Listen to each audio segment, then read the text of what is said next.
We have a Mike, we have a Brian, and we have a Drew. This is the Pocket 6, right? That's the model. Yeah, it is. Okay.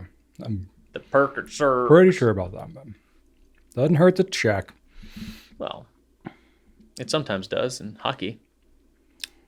Yeah, that's true. Is that? Yeah, that's when you like bump up against somebody, right? That's checking. I think so. Okay. So if anybody ever says never hurts to check, they're lying. In some instances, it hurts to check. Yes, indeed. I would say it hurts to be checked. I don't know if it hurts to check. Oh, look at you. Throwing one back at me. That's right. Yeah. Semantics. Semantics for the win. All right. Speaking of, You ready? Objection sustained. Yes, I'm Nice. ready. All right. Welcome, everybody, to episode number 93 of the Goulet Pencast, where fountain pens are still a thing. I am Brian Goulet, I'm Drew Brown. and we're here from Goulet Pens to deliver this casual and informal, tangential and extraneous, superfluous and extemporaneous fountain pen show, where we talk about what's going on at the Goulet Pen Company and in our fountain pen lives. In today's show, we are going to be talking about the lack of orange ink options and why that would be sort of a mini deep dive that I uncovered.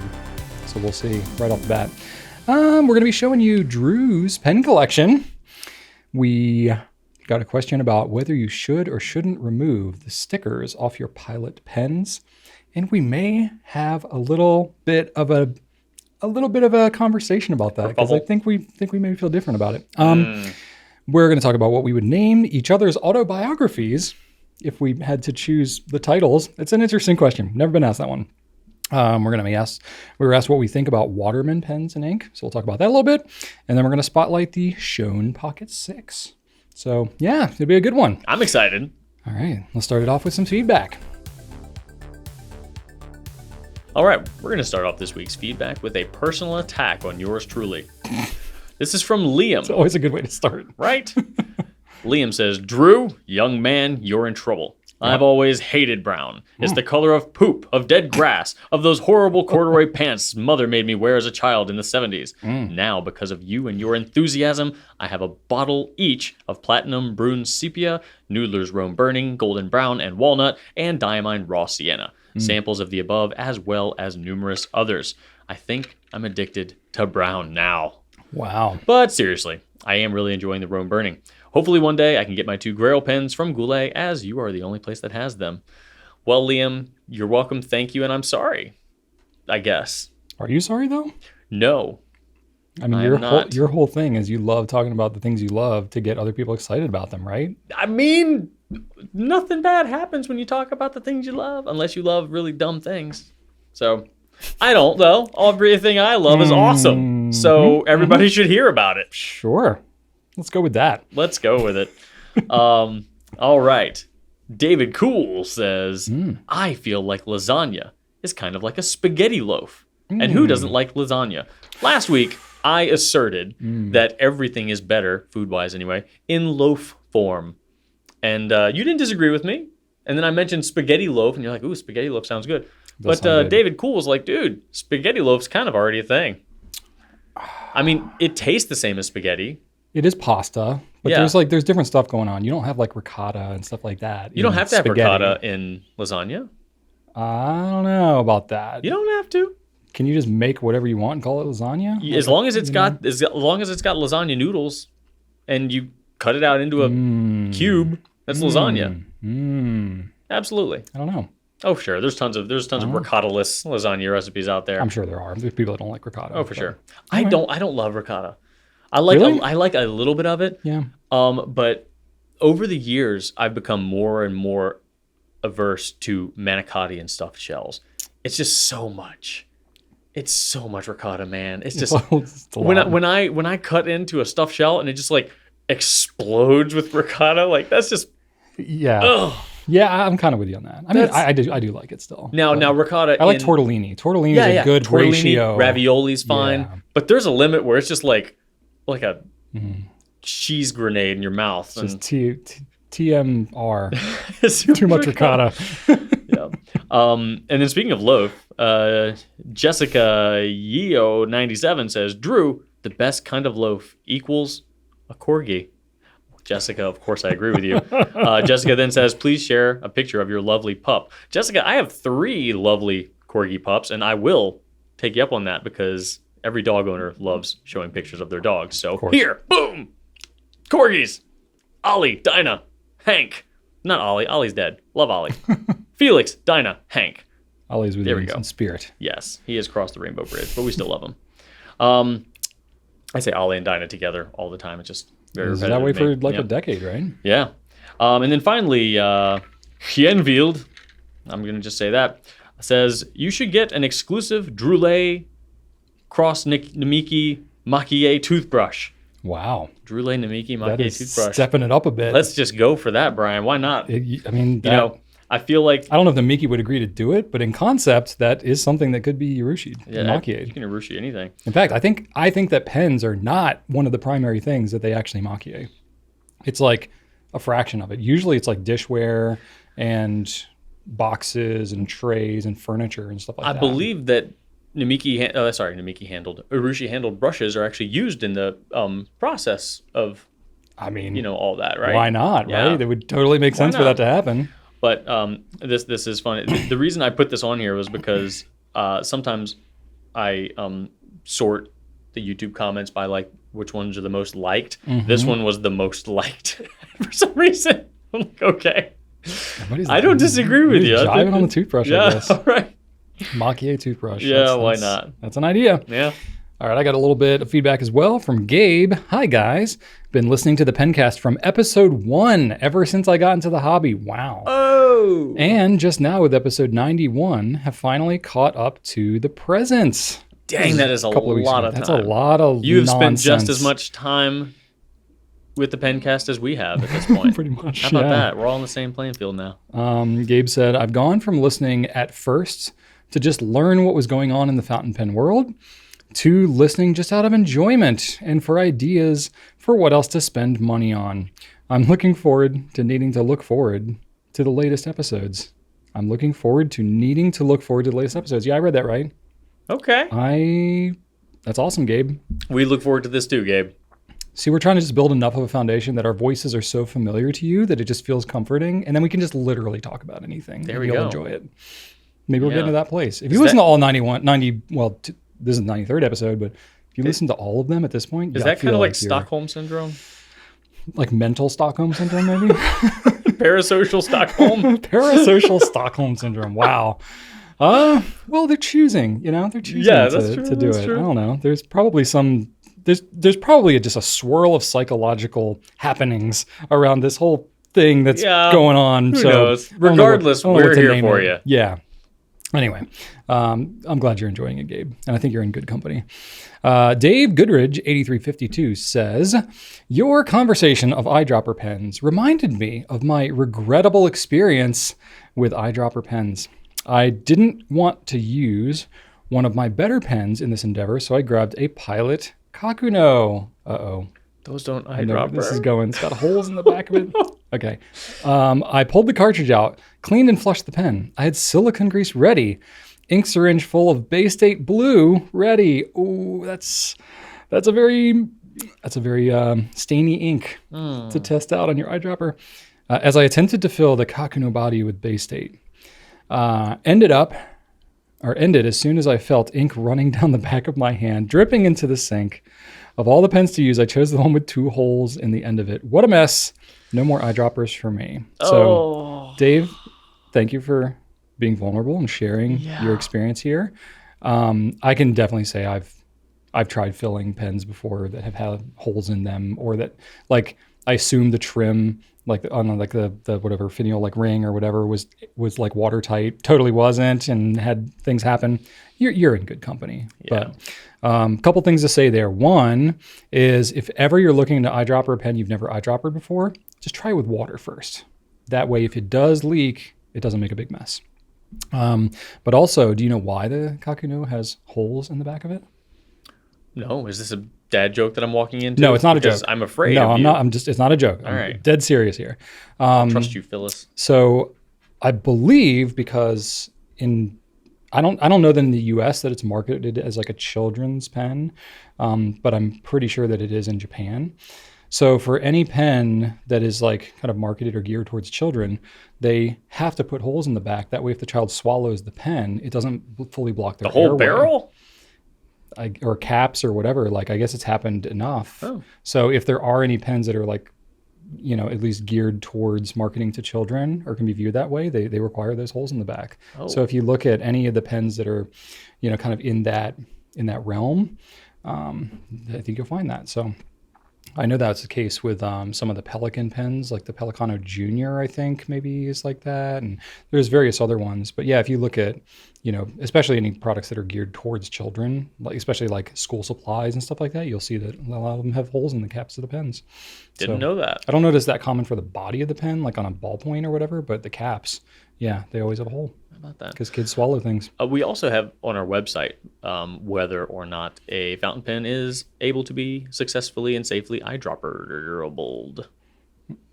Yes, without having to modify it, I guess is the way to say, or without having to like glue it or change something about Permanently it. alter, yeah. Any eyedropper pen is somewhat of a modification, right? So we need to nuance that definition a little bit. But anyway, yes, eyedroppers are not for everybody, but you've learned something. You've learned something, Dave. But yeah, don't eyedropper your Kakuno. It won't work. Or your Pilot Explorer, even if Brian tells you that they're eyedropperable.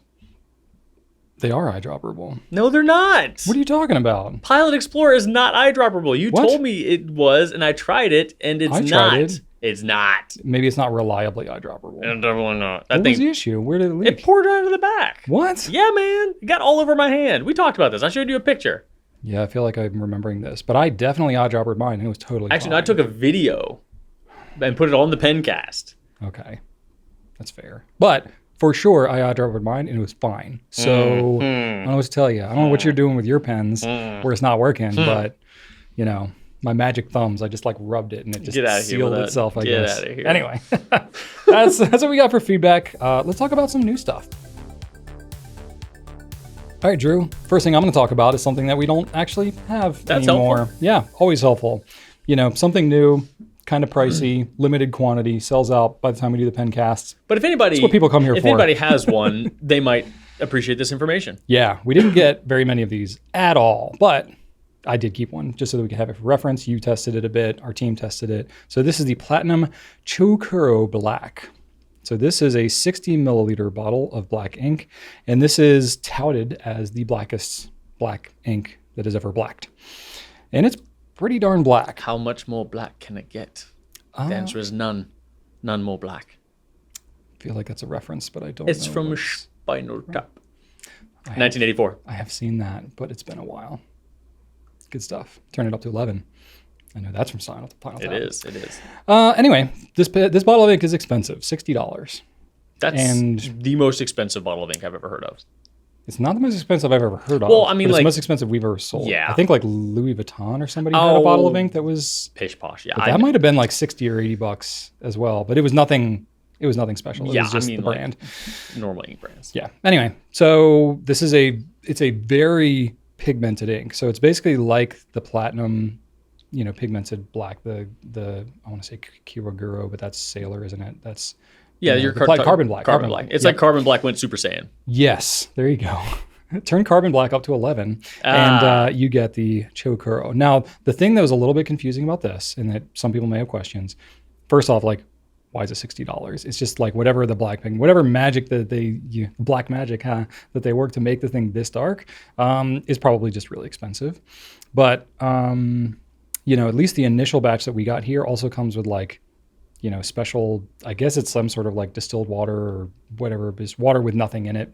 No minerals or anything. Some sort of clean and juice. Clean and juice, yeah. The whole bottle, it says like cleaning solution or something like that, and then everything else is in Japanese. So I tried to like use Google Translate with my phone to see what it was, and it was mostly readable, but it definitely said things about like don't store it near a swamp and things like that, or near anything with That's where I odors. keep all of my pens. it was some of the translation was a little funky, but All right. but anyway. But Drew, you tested it out.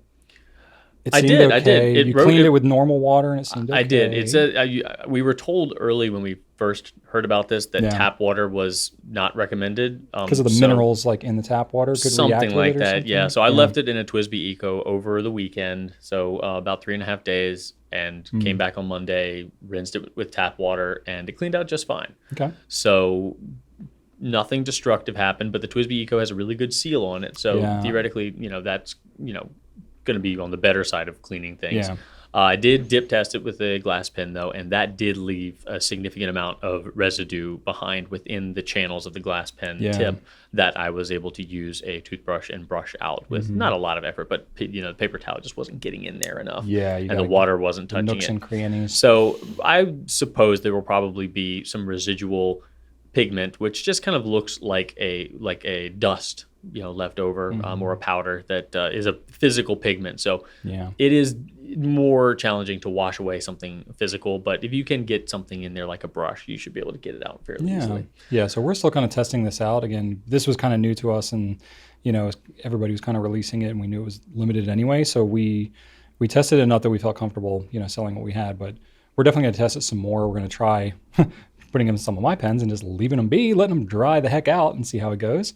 But anyway, I mean, it's black. It's very black. But is it black enough to be worth the price and the trouble?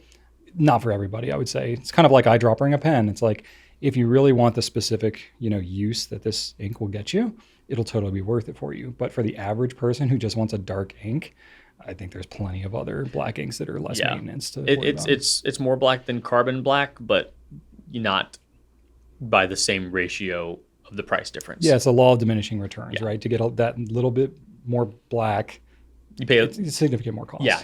And more maintenance. A little bit of black, a lot of bit of money. Anyway, but it is interesting. I'm curious to see once this ink gets into more people's hands, what they're able to do with it, and some of the limit pushing features of stuff that just, use cases we don't have. Like, I mean, I imagine it's going to be popular in the art world, like sketching and drawing and stuff like that, because it's going to do what carbon black does, but better. And then the other thing we got is another platinum, Curidas fountain pen gift sets. These are the matte Curidas's. Matthew.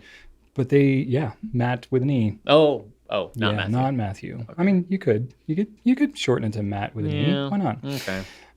We got red, blue, and black. And the black is kind of like a grayish black too, like a smoky black. Smoke. But they feel really cool. Like, it's still very soft. It's still resin. Yeah, it feels kind of rubbery.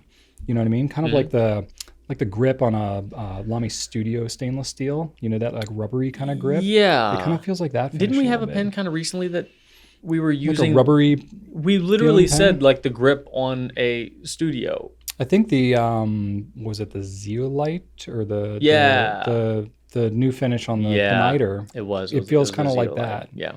But or what did we call it? It wasn't called the Zeolite. It was the material is Zeolite, but it was called the Niter something else. Yeah, it was some pen that came out that had that. But the material was the Zeolite stuff. Yeah, so it feels kind of like rubbery a little bit like that. But, except that pen I think was metal, and so it was heavier. But this is still the same resin Curidas. So anyway, but we got that. It comes packaged with a 20 ml bottle of ink.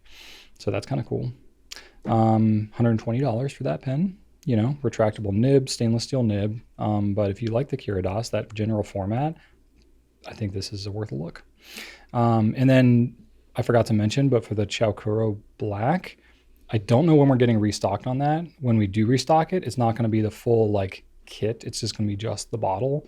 And I don't have a date for it, but I think it's going to be a couple of months. So sign up for the email notification list, and we'll let you know when it comes in, because you don't want to keep checking the website every week for it. It's probably going to be a while. All right, Drew, what about you? Well, Brian, do you remember how we had all of those fun specialty nib grinds done by nib specialists on the Esterbrook Botanical Gardens Esty? I do remember this. Well, we've got them available now in another pen, which is my favorite Esterbrook Esty material by far. Yeah. And I kind of wish this didn't happen, because now it's in my face again, and I want to buy this pen, and I don't need to buy it, but I'm going to do it. The Nouveau Blue Esty, which is a gorgeous, gorgeous, gorgeous, gorgeous, gorgeous resin.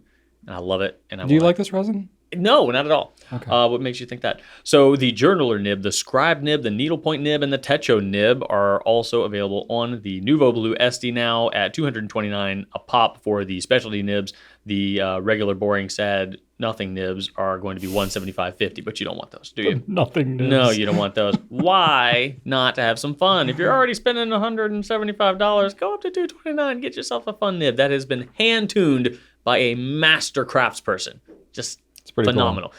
And not only do you get a fun actual grind that's going to give you a unique performance on the page, but it's going to flow really well because you've got these experts making sure that everything is adjusted and optimized, not only for shape and pattern of the stroke on the page, but for flow and just overall consistency. And props to Esterbrook too.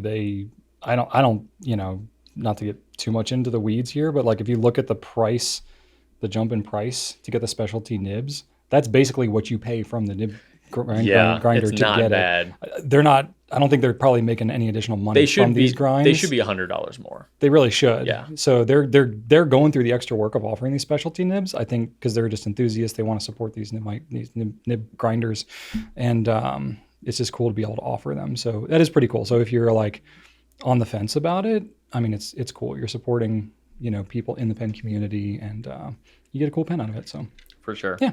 So I'm gonna need one of those. Previously, they were only available in the botanical gardens, though, so that's still there. But now we can mix it up. And last week I mentioned that we've got 2 new stickers. One, the 2 dragon stickers, the Grail Pen Dragon and the Pen Horde Dragon. Well, those are being joined by Nub and Fred, who I mentioned last week, but we didn't have those stickers in. But we have all 3 of them in now, available to buy, $5 a piece. All 3 done by Mary Nye, who is Max and Draws on Instagram. She's super talented. They are adorable stickers, and we're excited to have those. So you can pick those up. You might also see a miniature version free in an order if you wanted to place an order and just roll the dice and see what you get. And there might be another sticker coming that is a reference to something that I've talked about quite a few times that may or may not involve my favorite dog. So stay tuned for that. Working on a little something. Just a little teaser. You're just dropping in a little tease. Corgi Kaiju. How about some Q&A? Let's do it. All right, Drew. I'm going to ask you something, Brian. Kick us off, okay? Yeah, we're going to kick things off. You're going to ask me a bunch of questions here. Well, Brandon is going to kick us off because Brandon's got questions. Has got a very specific question. Brandon says, when I look for an orange ink, they all seem to be, orange. There is nowhere near... I know, right? Sorry, Brandon. There's nowhere near the variety in oranges as there are in other colors. My Seinfeldian question for you is, what's the deal with orange inks? Oh, I'm so glad you did the voice. Can you talk about some that are different from the others, or maybe explain why there is so little variety? What would you suggest for someone who's looking for an orange that stands out from the others? Full disclosure, I've tried Noodler's Southwest Sunset, which is our most popular orange. Yeah. And Brandon says, meh.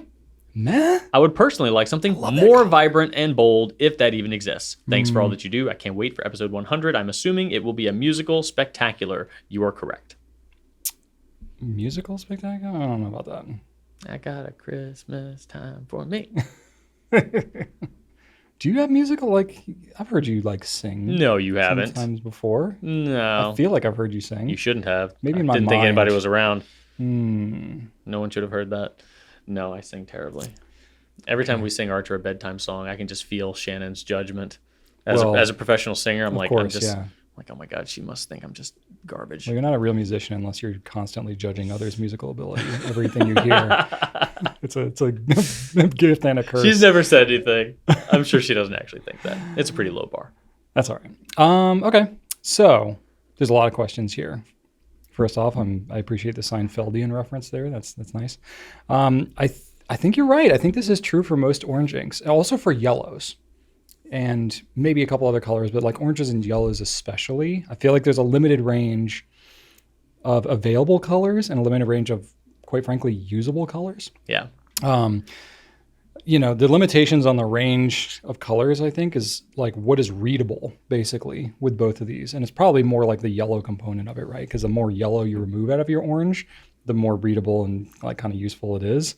So when you get into the brownish oranges or heavy red oranges, those are much more readable. But if you go too yellow, it starts to kind of like you can't read it so much. And I found that to be the case with looking for a good yellow too, because I wanted a true yellow, not an orange. But you have to have it be a little orange for the yellow to be readable. Or go like yellow brown, like a sepia type of a color. Yeah. And then it's like borderline, like is this even really yellow? Yeah. So orange might just have like a really narrow.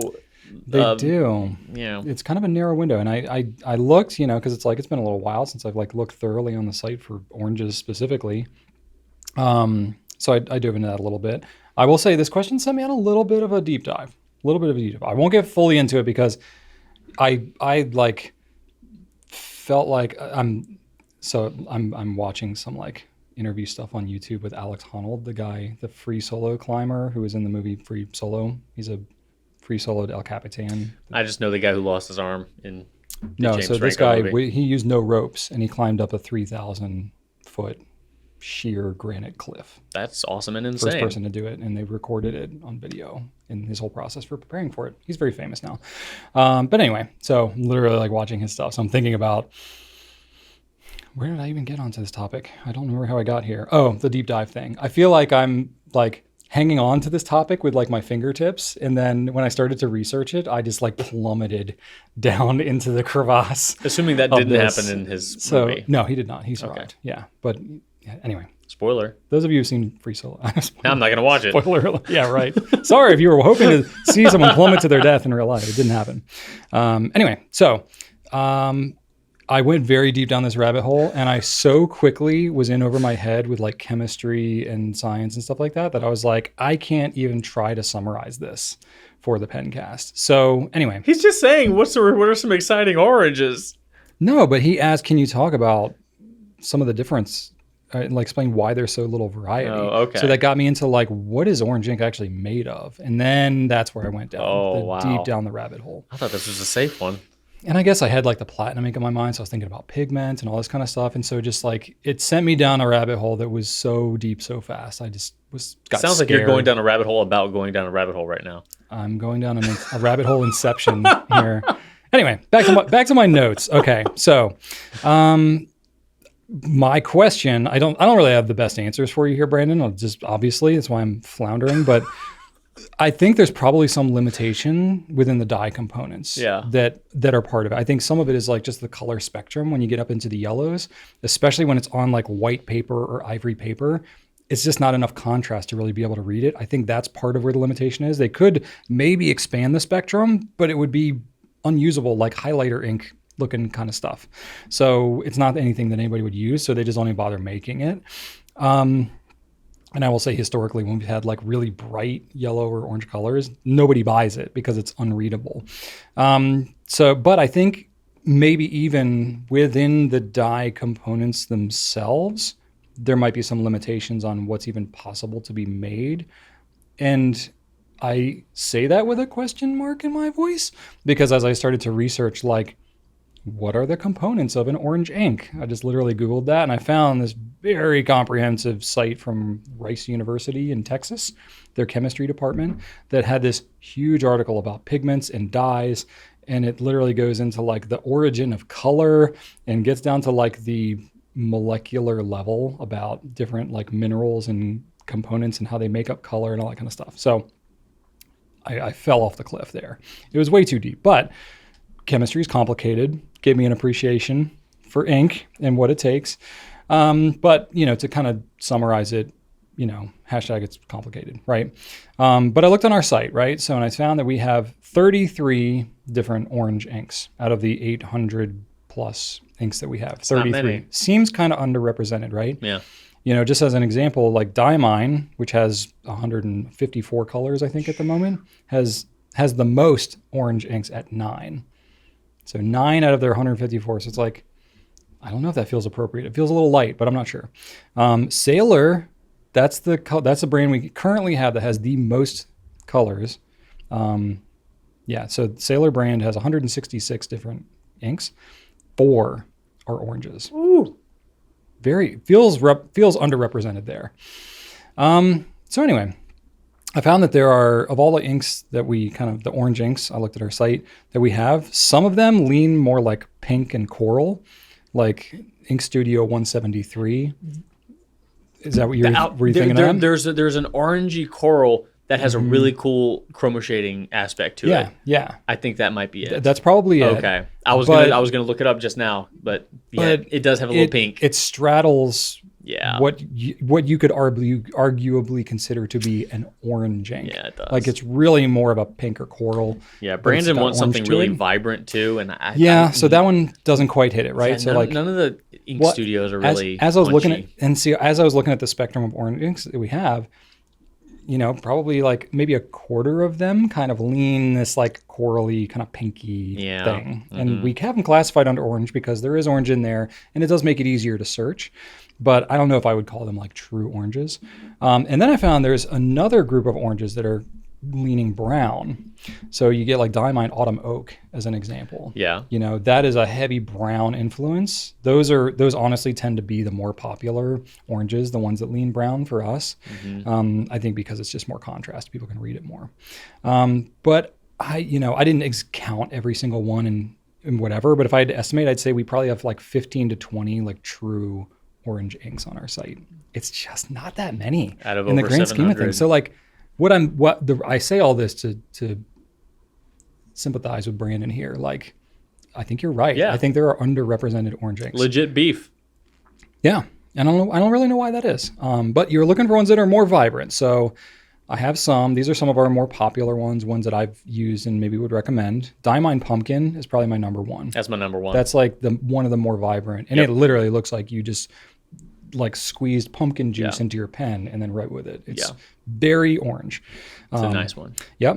Diamine Blaze Orange also is a little more on the vibrant side. Noodler's Habanero, which I know you prefer Cayenne, right? I haven't written with either of them in a long, long time. It's been a while. But I'm more Southwest Sunset. Yeah. Cayenne is more red. Habanero is more, it's like a bolder orange, less yellow than the Southwest Sunset. So maybe try Habanero.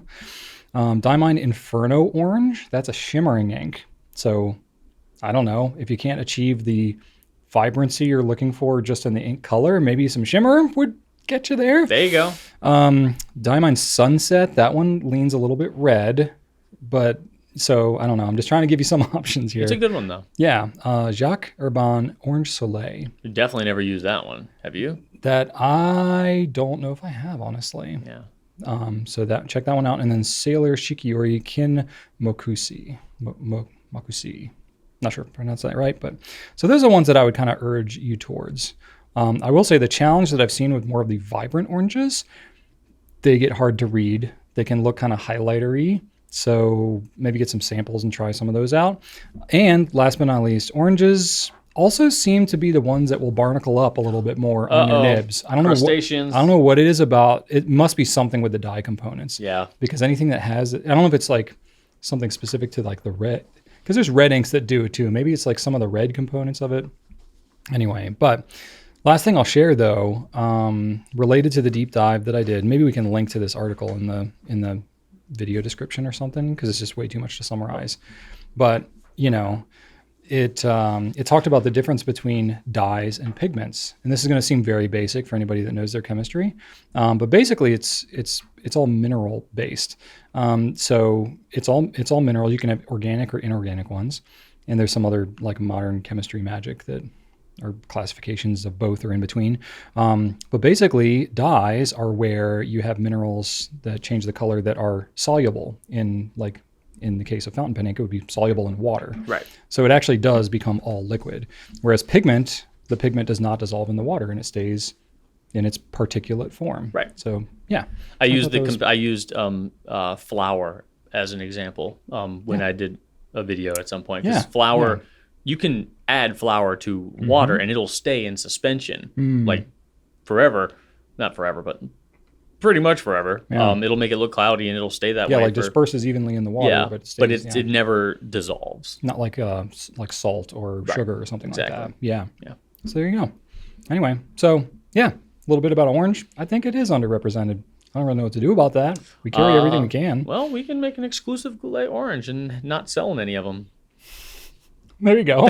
Sounds awesome. I don't know. If any of y'all know of any other oranges that are like really vibrant with other brands or maybe that you've seen, I don't know. Let us know. in the comments. All right, Drew, I got a question for you. How many pens? Oh, sorry, this is from Michelle.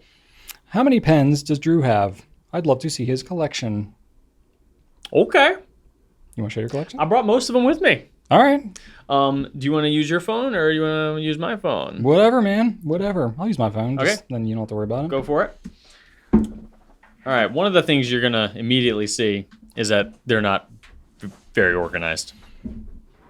It's surprising because you're, more meticulous Organizing about requires your me, pens. organizing requires me to buy more pen cases. Oh, and that's okay. I got to rather than get this thing fired up so you can see what Drew's got going on here. Well, I mean, they see it here. Like, rather than I only brought the pen cases that I could fit in this bin, so there's still 2 more over there with random stuff in there that I don't have. So my progression here has been I've never invested in a large pen case. This was my first pen case, and I'm like, okay, well, I just probably need one more, so I get this one. I probably just need one more pen case, so I got this one. One more should be enough, and I'll get this one. Mm-hmm. And then now I have. Problem is, whatever pen storage system you buy, you're probably going to fill it up. Yeah. So anyway. Oh, you got some classics in here. Stuff you don't even carry. I know, a bunch of random stuff. This one is just where I keep all of my Safaris, All-Stars. Ooh, look at this. And I Retro 51s. didn't realize you had so many of those. So yeah, this is my All-Star collection there. Got my Dark Lilac and my Petrol in there. And nice. my Coffee All-Star, which is my favorite there. Classic. And then just a bunch of retros. But I also have a cube on my desk that has a bunch of retros in it as well. So that's that. I don't use this one a lot because I just don't access these pens quite a bit. Little similar styles too. This little Visconti dude is my Italian or my Viscontis. So got a Homo sapiens, got a Van Gogh, got a celluloid something, Manhattan, Wall Street, something. Manhattan. And then I got a celluloid Divina as well, which is one of my favorites as well. Desert Sands, right? Yeah, Desert Sands. I love that material. Yes. So my Visconti case and Viscontis.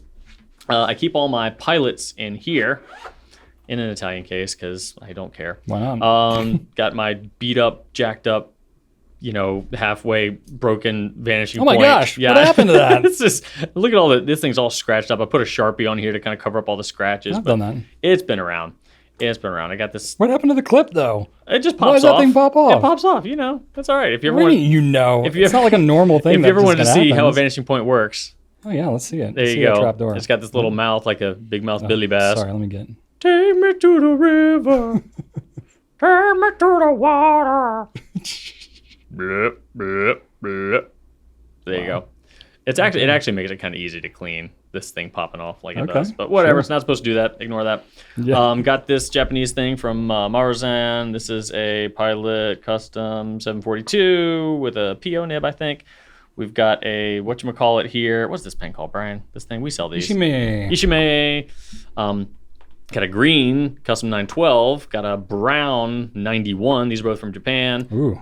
Custom 74. Custom Impressions. I love how casually you're just blowing through all these super special pens that people have never seen. I don't know a ton about them either. I'm not going to say most of my pens are secondhand pens. Basically, if you see it and we carry it, I got it from here. Otherwise, got it from all over the place. Impressions, not a custom Impressions LE, but yeah, just the regular custom Impressions. The wee guy. A normal Impressions. Yeah. This one had some weird nib customization done to it that I don't love, but it's pretty. Okay. And then those are my pilots. I have my little pilots in here though. So my little buddy, my little tiny friends. Pilots. Little friends. I got my little Stargazer. Oh, these are like your fanboy I know. pens here. I'm loving these. These they're just my little buddies. They're here and they just are like, it's okay to be tiny. We're our tiny friends. My 8-bit inventory case here. Nice. And here's my Elvis pen from Monte Grappa. Taking care of business, baby. Peanut butter and banana. Look at this thing. Oh, baby. Come on, mama. There we are. So that's cool. That is like one of my most fancy pens. One of your fanciest pens in just a straight up sleeve. Well, no, it's in a special sleeve, Brian. This is one of a kind. That is special, all right. And then this is my favorite case. This is one of Rick Shaw's. Oh golly, what sort of tweed? Harris tweed. Yeah. Pens. I have my Urushi pens here. I've got an Urushi Pilot here. There aren't many of these. I don't know a ton about it or where it came from, but I know that there were not many made. So this is a lovely, lovely pen. custom 74 size, but urushi make. This is an Iboya pen, also covered in urushi with a comparatively small gold Bach nib on it, but that's a relatively new acquisition. Nice. And then this is where I keep my little sailors. Not all of them, I think. I've still got one in my desk somewhere. I've got the Pen of the Year 2021 in here. I've got a, this is just a 1911, but this has a Sabitogi nib on it. So it is fine. Yeah. And then my favorite, Christmas pudding. Look at this pen. Look at that Christmas pudding. I love it so much. With the red on the top. That's cool. It's so beautiful. Love my Christmas pudding. So you do sing. You're saying you don't sing. You're sort of singing. All right. And this is my old Aston case. Remember these with like that kind of like funky fat feeling? Oh, so good. Got a brown Diplomat. This is a Pelican, but kind of customized by a guy named Paul Rossi. Lamy 2000 extra fine. This is one of the OG Edison Menlos. Nice. Got a Platinum President. Edison Ascent in Miami Nights. Got a Gravitas pen there. Monty Winfield pen. This is a Goulet pen. Hey, look at this. That. Old school Goulet rollerball. Don't judge me. Made by the man himself. I didn't know about for the man himself. Look at that. One of one Love right there. It. That's Kingwood. Yeah, it is. That's a good looking wood. I've got my Conid bulk filler here. I've got a Namisu blue aluminum pen here. I believe this is a Brooks Aiken in looks good. one of the primary manipulations. This is a Keras Customs. Forget what this is. And then I have a little tiny cross in here. We sold these a while ago. Look at this thing. It's like a little toothpick. I know. It's so tiny. I love it. It's this little cramp up your hands. That's a fountain pen. Yeah, man. Yeah, it'll cramp up your hands. We sold that? Yeah, man. I don't remember that. Yeah. So, yeah, there's that one. I should have kept one of those. I didn't realize it at the time. That's pretty solid. Well, I knew you got it. And then I've got a Franklin Christoph like canvas pen roll here. How do you feel about pen rolls? Do you like them? They're okay. Okay. And then these are all my Twisbees, but also a Explorer and a Monteverde something. So I've got my Swipe, my Go, my Eco, my VAC, my 580, in Prussian blue. This is my Iris. And then I've got a rose gold, anniversary Monteverde Innova, and then the clear Pilot Explorer. Nice. Because the the Metropolitan can't do clear, which is why the Explorer is better. And then I'll let you have that. Got two of these. The other one's on my desk. Didn't feel like bringing it all over here. And then I've got this thing that has Ice Caramel Latte Benu in it. Nice. I've got this big honker of a Conklin Crescent filler in here. Oh my gosh. What is that thing? Pull that out. It weighs 9,000 pounds. Oh my gosh. Yeah. Look at this thing. It is a hefty boy. Wow.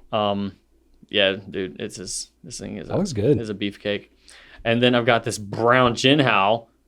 Oh. Yeah, hey, hush. That is not a nice brown. You're not a I'm nice sorry. brown. That is like... Hey, this was a gift from a very, very kind person. All right. The person is... Got my Mont Blancs in there. Sure. I've got a little tiny Chopin and then a big honker 90th anniversary 149. And what nib is on that? Medium or fine.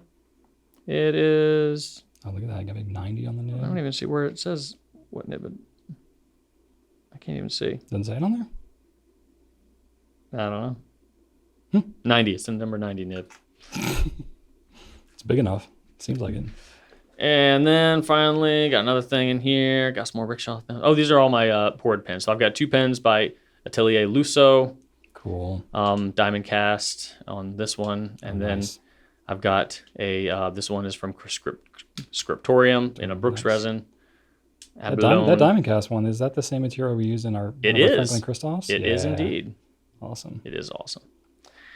And then I've got a couple more. I've got one on my desk that needs to be cleaned out. And then this is my daily Sinclair. I can't show you what's inside here because I have some proofs for our next Retro 51 that you can't look at, Brian. Okay. But I've currently got inked up my Rushid custom job on my 912. Oh, that is cool looking. Yeah. And that's one that took like a year to get to you, yes, right? it is. My brown or Apollo Visconti Mirage Mythos. and then my Pilot Custom Impressions LE. Wow. So these are my 3 currently inked at the moment. But I also have I also keep my 8-bit inventory in here as my kind of go-to rollerball. Nice. Wow. That's pretty much it. Cool. So that was a quick run through. That's a solid collection, Drew. I gotta say. Yeah, I mean, I could go more in depth on some of them, and my history with them, but we'd be here too long, so we won't do that. This is a nice little taste. Yeah. So if you have any questions, put them in the comments because I will see them, and I will do my best to respond to any curiosities you might have. Yeah. A lot of stuff we don't carry in there too, which is kind of cool. Yeah, well, I mean, see some different stuff. The thing is, I get to write a lot with the stuff we carry, just in normal work things. True. So, I guess unless I'm like totally obsessed with it, and I think it's like one of the greatest pens ever, it doesn't pens that we don't carry kind of occupy a different non-work part of my brain. Yeah, that makes sense. But then, there are pens like the E95S or like this Mirage Mythos that's just like, oh my God, or the Christmas Pudding that it goes above work mode and escapes the work part of my brain into the hobbyist part of my brain. Especially if it's like a limited or a special edition. It takes a lot. It takes a lot for a pen to do that. I get it. I would have picked up dozens of pens from here if, I let myself. But your restraint is admirable. Thank you. It's something that feels familiar. Thank you. Not something that I can relate to because I have very little restraint. Though I've been better recently, but still. And I also like to trade. That's true. You traded a lot of pens. I like to trade a lot. Yeah. That's cool. And you go to a lot of pen shows and stuff too. So you see really unique things. Yep. That is pretty cool. I usually bring with me that pen roll. That's usually the roll I bring to trade. I stock it full of pens that I wouldn't mind parting with just in case the opportunity presents itself. Yeah. And, so it's cool. Cyclical thing. And I also like to, and I've been given, a fair number of pens over the years. I also try to have a pay it forward policy. That's cool. Where if I am gifted a pen, I gift a pen. Oh, that's cool. I try. It's nice. So there's that. So there you go. Drew wants free pens. So that's what I picked up out of that. I'm just kidding. Q-tips in there too. Oh, always good to have on hand. All right. Thank you for showing us that, Drew. Yeah. Next question is from Chantal. Some say, keep the sticker on your Pilot fountain pen so you know what nib size it is. While others say, no, remove the sticker. It is ugly and will damage the pen in the long run. I would love to know your thoughts on this so divisive issue. Is it that divisive? I didn't realize it was so divisive. It shouldn't be. Should we make it divisive? I know. Stir up some controversy. Well, there's a right way and a wrong way. If you'd like for me to tell you the right way, then I can do that for you if you're torn. Throwing down ultimatums up here, apparently. There's no ultimatum. The sky's blue. The sky's blue, bro. What if I maybe didn't have the same view on this as you did? So what if you think the sky's a different color than blue, you mean? I'm not talking about the sky. I'm talking about the pen stickers. This is as definitive a truth as the color of the sky, my friend. Wow. Okay. Mm-hmm. If that's how you want to go about it. Coffee is delicious. The sky is blue, and you should take your sticker off. Every time. Wow. Okay, so we know where you stand on that. Because I'm not a monster. Yeah. I guess I'm a monster then, because I'm not like, you should always keep the sticker on your pen, but I'm definitely more of like, I don't know, if you want to keep the sticker on your pen, keep the sticker on your pen. Who cares? It's your pen. Do whatever you want. Well, you're a lot less judgmental than I am. Apparently. Except now I'm judging you for being how judgmental you are. No, so the ugly thing I think is very subjective. So, first thing I'll say is Pilot's nibs have the size written on them. So you don't have to have the sticker on there to know what nib size it is. Nope. So, I mean, unless I'm mistaken, every Pilot nib that I've ever seen has the nib size on it somewhere. So you don't have to keep it on there just for that. So for that argument, I would say that doesn't matter as long as you know how to read letters engraved on a nib or impressed on a nib or whatever. Whether it's ugly, okay, I could see people making that argument, but ugly is subjective, right? Is a sticker ugly? It's like people buy baseball caps and keep the stickers on them. That's also ugly. That is subjective. I'm sorry for anybody who likes their hat stickers. I think you look great in them. Oh, okay. If somebody's wearing a hat with stickers and you look have great. Stickers on their Everybody else. I have some Pilot pens and other brand pens where I still have the stickers on them. But I will say, why? I don't know. They're just on there. Do you keep like the... okay, so one of them... Do you buy a TV and you leave like the film on the TV? You know what? I do. Not on the screen. Do you have does your microwave still have the film over the buttons? I didn't know. If I have to touch it, no, I take that film off. But you touch pens usually in order to write with them. Yeah, I touch pens. Okay. I touch pens. But again, the pens that I leave my stickers on are more like ones in the collection that I'm kind of leaving there more for reference. I'll pull them out every now and then, but they're not like daily writers. What do you gain by having the sticker on them? It's just quicker reference. I don't have to open, because I've got so many pens in a collection. If I need to reference it for some reason, I don't have the just burden saves me of having, Oh yeah, you're going from giant judgmental to mockery. Thank you. I appreciate that. Okay, that's fine. That's fair. I think you should probably donate some to someone who can take your stickers off. Now you're going to insult me and then ask for free stuff. You are really in rare form today, Drew, I must say. It's quite entertaining. Okay, so yeah, the ugliness, sure. Okay, I could see that argument. I don't think that Pilot intends for them to be left on the pens. I think at most they intend for them to be displayed on the pens in like a retail storefront kind of a setting. Yeah. But then they fully intend for people to just luckily take them off. They do peel off nice and clean. They do peel off pretty clean, yeah. But they're not paper stickers. They're like some kind of like plastic. I don't know what you call that, like vinyl or whatever it is. Yeah, something. So they don't tear. No, they don't tear. You can kind of take them off. And the glue is not like super icky sticky. The glue comes off pretty easily. Like any sticker I've ever pulled off a Pilot pen, I can just like sort of scratch the thing off, and then any glue that's left, I just thumb it out, friction. Yeah, the only complaint I feel like we've ever had was on the stickers that Lamy puts on their All-Stars. That I don't know if they do it anymore. There was usually a white sticker on there, and that would leave some gunk. Yeah, but those I think they might have stopped doing that. Those did leave some gummy residue on it. And those are metal pens too. They're a little more, the matte finish is a little more grabby. Yeah, a little more grabby. So yeah, I think that was like, most of the stickering and stuff like that in many cases, if it's made overseas, like outside the US and it's coming into the US, oftentimes, not with Pilot, but with other brands, like any barcode like sticker type thing is happening at the distributor, not at the factory. So I could see there being a lot of variance in those types of stickers. Yeah. But I mean, Pilot's pretty intentional about most of their stuff. So the part that was intriguing to me about this question was like the damage. Will it damage your pen in the long run? I've never heard this as a concern, or like as anyone that has experienced damage from leaving a sticker on the pen. I'm not gonna say it can't happen. No, but I will say that I have.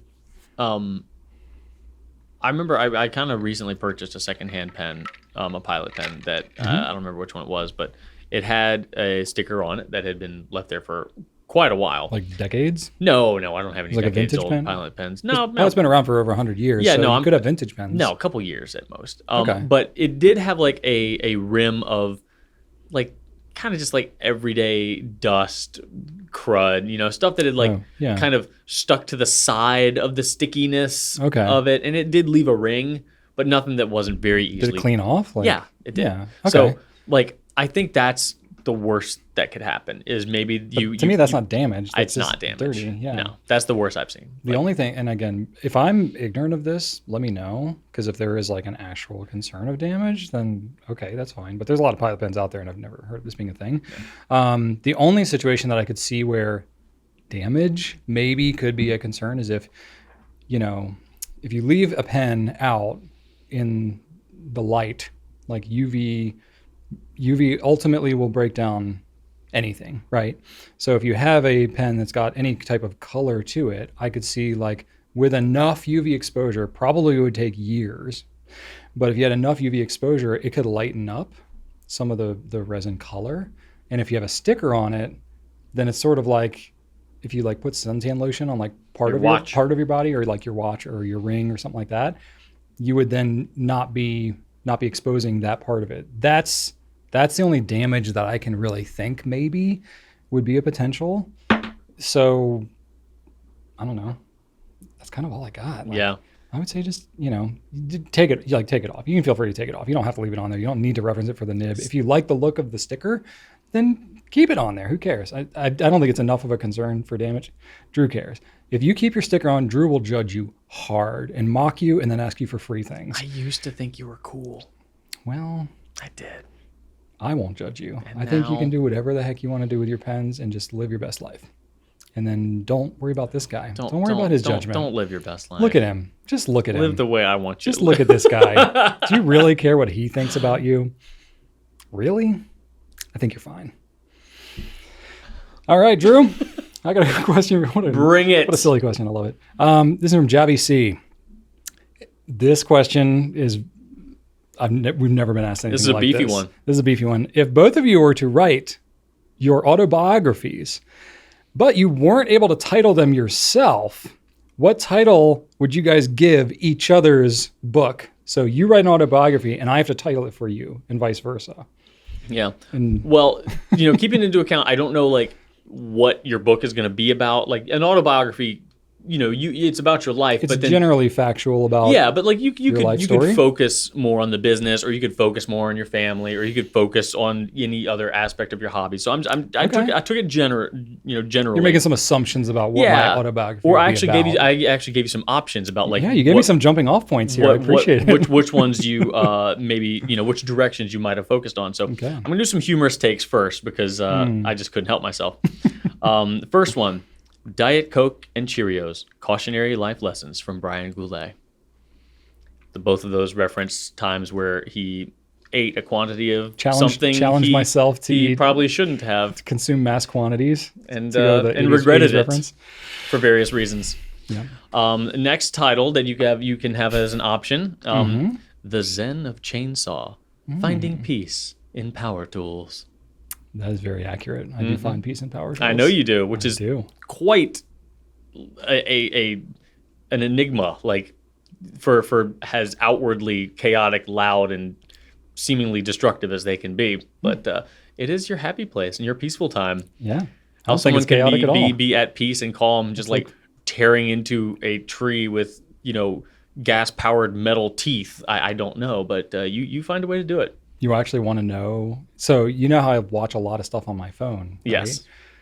Part of the reason I do that so much is because I started watching like tree felling and like tractoring and like large equipment videos. And especially if you're not watching it, it just sounds terrible. Like, so I just had my phone playing and just like broadcasting like sounds of chainsaws and heavy equipment would drive like Rachel and the kids crazy. So that's why I started wearing the earbuds more. And then I was just like, oh, this is kind of cool. I can just wear one earbud in. I can still hear if somebody needs something. But like while I'm washing the dishes, cleaning up after dinner, I just like have tree felling videos, learning some stuff. They were GoPros and they're climbing like 200 feet up into Douglas firs and they're chainsawing away. And I'm like, that's so cool. But yeah, it's audio wise, pretty annoying. Yeah. So I don't know, but it's oddly comforting now.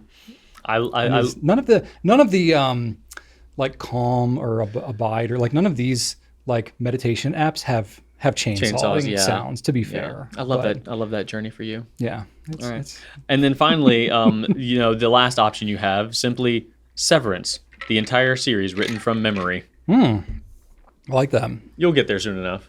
Or I could write a Severance fan fiction. You could do that too. I can assume about it. Yeah. But no, my serious take, Brian's autobiography is going to be titled "Surviving Myself: Captaining an Entrepreneurial Frigate Through a Sea of Self-Discovery." We're going with both business and personal. My life together. is very intertwined. Exactly, and I completely agree with that. So the word frigate, I like that. Yeah, I like that ring. Frigate. I was going to go ship or boat or thing, but I'm like, no, let's go frigate. Let's go large ship. Let's make this feel a little substantial because What actually constitutes a frigate? I don't know. I looked it up at one point, but I forgot. I once knew the difference between a sloop, a frigate, and a whatever. But we're not going to sloop. Yeah, there was a pen called the Sloop. It's a ship. It's the name of it. What pen brain was that? There was a sloop. Was it online? Probably online. Yeah. Online sloop. Weird online.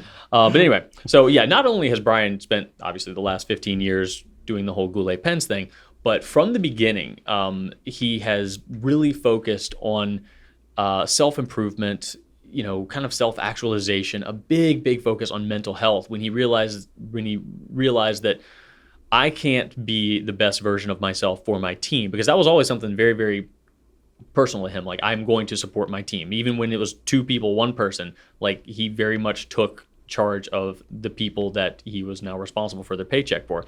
And very quickly after that, realized that I need to be the best version of myself for my team. And I can't be that unless I take care of myself mentally and physically. And, the progress that he's made from a mental standpoint, and from a vulnerability practicing standpoint, and from just a very, very proactive approach on learning about himself and, figuring out just kind of what makes him tick, from, therapy and diagnosis. Like, you've gone to places that a lot of people just don't like to go, because we go there and we realize, well, that sucks. I don't like that about myself. And a lot of people just turn away and be like, nope, not doing it. Yeah. But you've gone Especially there. like a lot of men do that. Yeah, and just, yeah, like, a lot of doctors. A lot of dudes do that. A lot of dudes do that, and you do not shy away from that, and that's a huge deal. So not only has that made him the best version of himself that he can be, or to what he would say is like, I'm not there yet. I've got a long way to go, and that's another great thing to say. But he has stayed humble throughout this whole thing. He has kept a business running and improving year after year. He has been a very, very present husband and father through it all.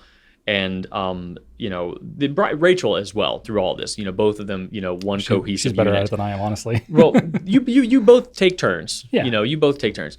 And also the fact that you're doing all of this while, having a healthy marriage with your business partner that you work with, have to have, business rumblings with, but then go home and be a completely different version and then jump in and out of different modes. Like, somehow you've managed to do this successfully for 15 years.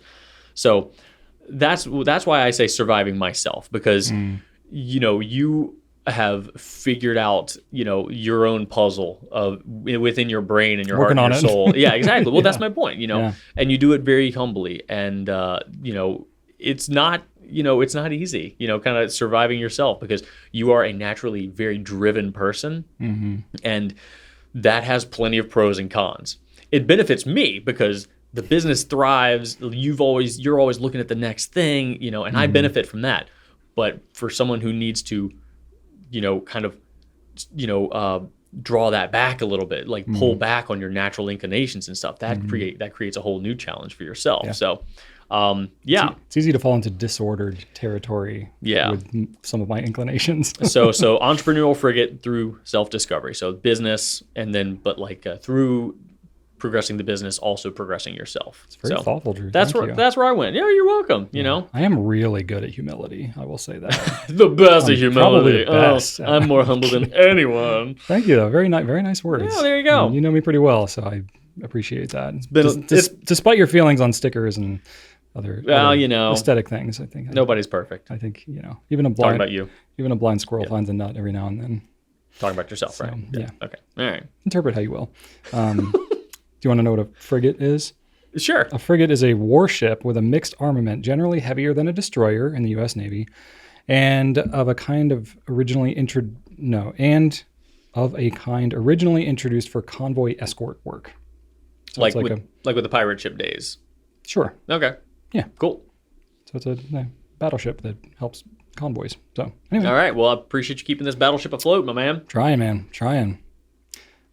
Drew, I took inspiration because you had your notes in here first, and I really liked the humorous and serious sandwich that you kind of we got to have a sandwich. combo, open face sandwich. Hot dog sandwich. So for Drew's humorous takes, I came up with collecting collections, a lifelong obsession with cereal hobbying. Felt that was pretty on the nose. Now I need to start collecting cereal. There you go. Cereal hobbying. What was Michael Scott's cereal restaurant that he had? Oh my gosh. He had an idea for that. Yeah. What was it called? It had a clever name. It was. I don't remember. Not Shoo La La. That I love that No, name. yeah, I remember that one. Oh man. I will say Somehow I Manage is a very fitting title for how it feels to live my life. Yeah. Mike's Cereal Shack. Mike's Cereal Shack. Yeah. There you go. Okay, so not that clever, but I would go to a cereal restaurant. I like cereal. As long as it's cheap. I have a lifelong love of cereal. I like a good variety. Yeah. Like as an adult, I have. Wouldn't you want to try some cereals like in other countries, like from other countries and stuff? We never get to try those. Oh, a friend of the show, Emily from Australia, sent me some Australian cereal one time, and it was delicious. It was like malted chocolate, like it tasted like Ovaltine. Wow. And it didn't taste super unhealthy either, which I liked. Okay. It wasn't like American chocolate cereal, which is like candy. It's basically it was chocolate, but not like too chocolate. I forget what it was called. Milo. It's called Milo. Okay. It was amazing. Sounds good to me. Love Milo. So yeah, all right. I am all about some international cereal. Okay. Heck yeah. There you go. All right. My next sort of humorous take. All right. Called Living by My Own Rules, How Setting Artificial Boundaries Keeps My Life on Track. I'm so glad you mentioned artificial boundaries. That's got Yeah, not artificial, but just self-imposed. Yeah, what do I call boundaries. them? You say self-imposed. No. There's another word I use. Arbitrary. Arbitrary. Yes. There you go. Any of these. Yeah, that all all works. wordsmith it, but this I is all- absolutely. I would crumble into a puddle of nothingness if I did not have my artificial There you go. restrictions. And then my last humorous take, I called it Skipping Down the Hallway, Finding Joy in the Little Things Each Day. Because not on an irregular basis do I hear or see Drew literally skipping down the hallway. Today, I was over. Oh, you got me today. Margaret. Oh no, that was a different day. Oh, okay. Yeah, I was sneaking behind Brian for pretty much a good. We have kind of a long building. Yeah. And I was coming from the kitchen to my office, which is opposite ends of the building. I did not know that Drew was behind me basically the entire time. Yeah, so I get to my office uncomfortably and I was close. like, "Hey, where's Drew?" And he's like, "Right behind me." I was like, "Ah!" But today, Margaret called me out of my office. She's like, "Hey, Drew." I was like, I came out there and I just fell on my face onto the little couch there. Oh my gosh. And then Margaret, of course, didn't react at all. But Janaea, our new hire, was like, and I just hear I'm face down on the couch now. And Margaret's just like, he'll be fine. Margaret's been conditioned for Drew's. She's like, what the hell is this guy doing? Margaret's just like, ignore him. That's great. He's just being him. Love it. You bring joy to everybody's day for sure. Yeah. And then the serious one that I had, the skipping down the hallway one is kind of serious too. But fact. The serious one I had, I titled it, Thank You for Being a Friend, Living a Life That Brings Joy to Others. So I said that Drew's considerate of others. He's flexible, goes out of his way to connect with other people and impact their life in a positive way. He's enthusiastic about the things that he finds meaningful and shares his interests with unbridled enthusiasm. Whether you want to or that not. That is contagious. Yes.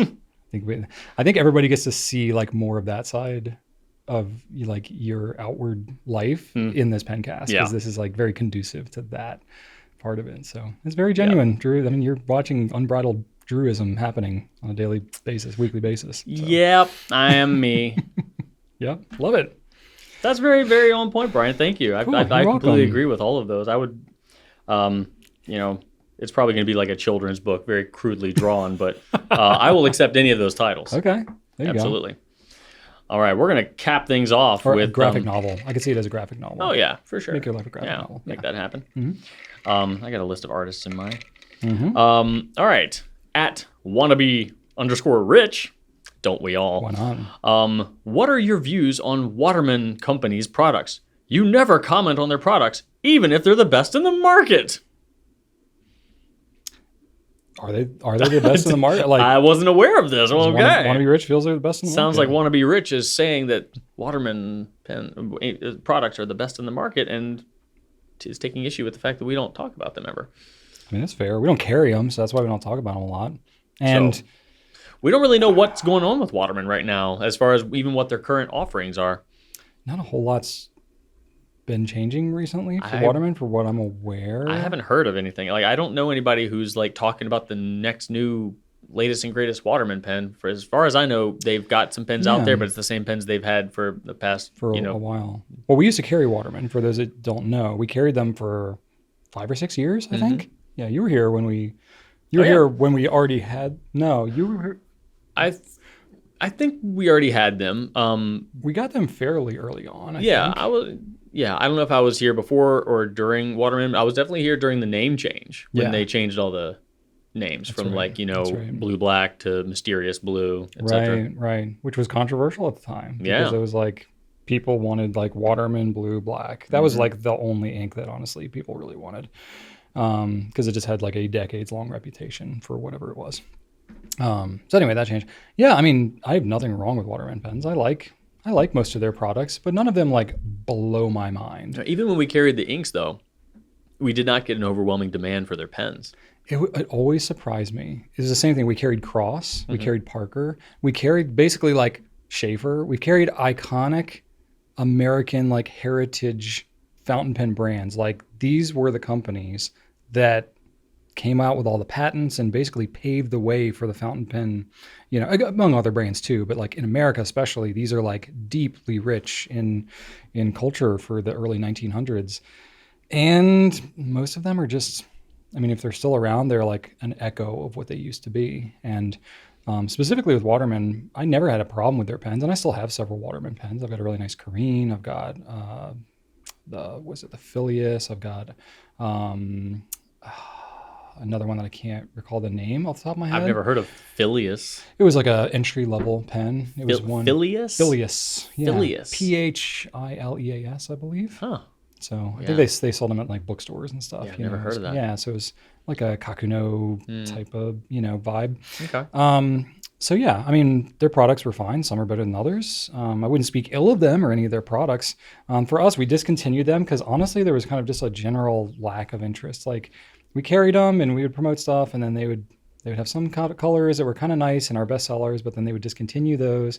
Like it's honestly this kind of same trend with Waterman and Parker and Schaefer and Cross and all of those that are like, you know, I'll call them like heritage brands where like they had a rich history, but then you look at their modern stuff and you're like, okay, it kind of looks just fairly corporate.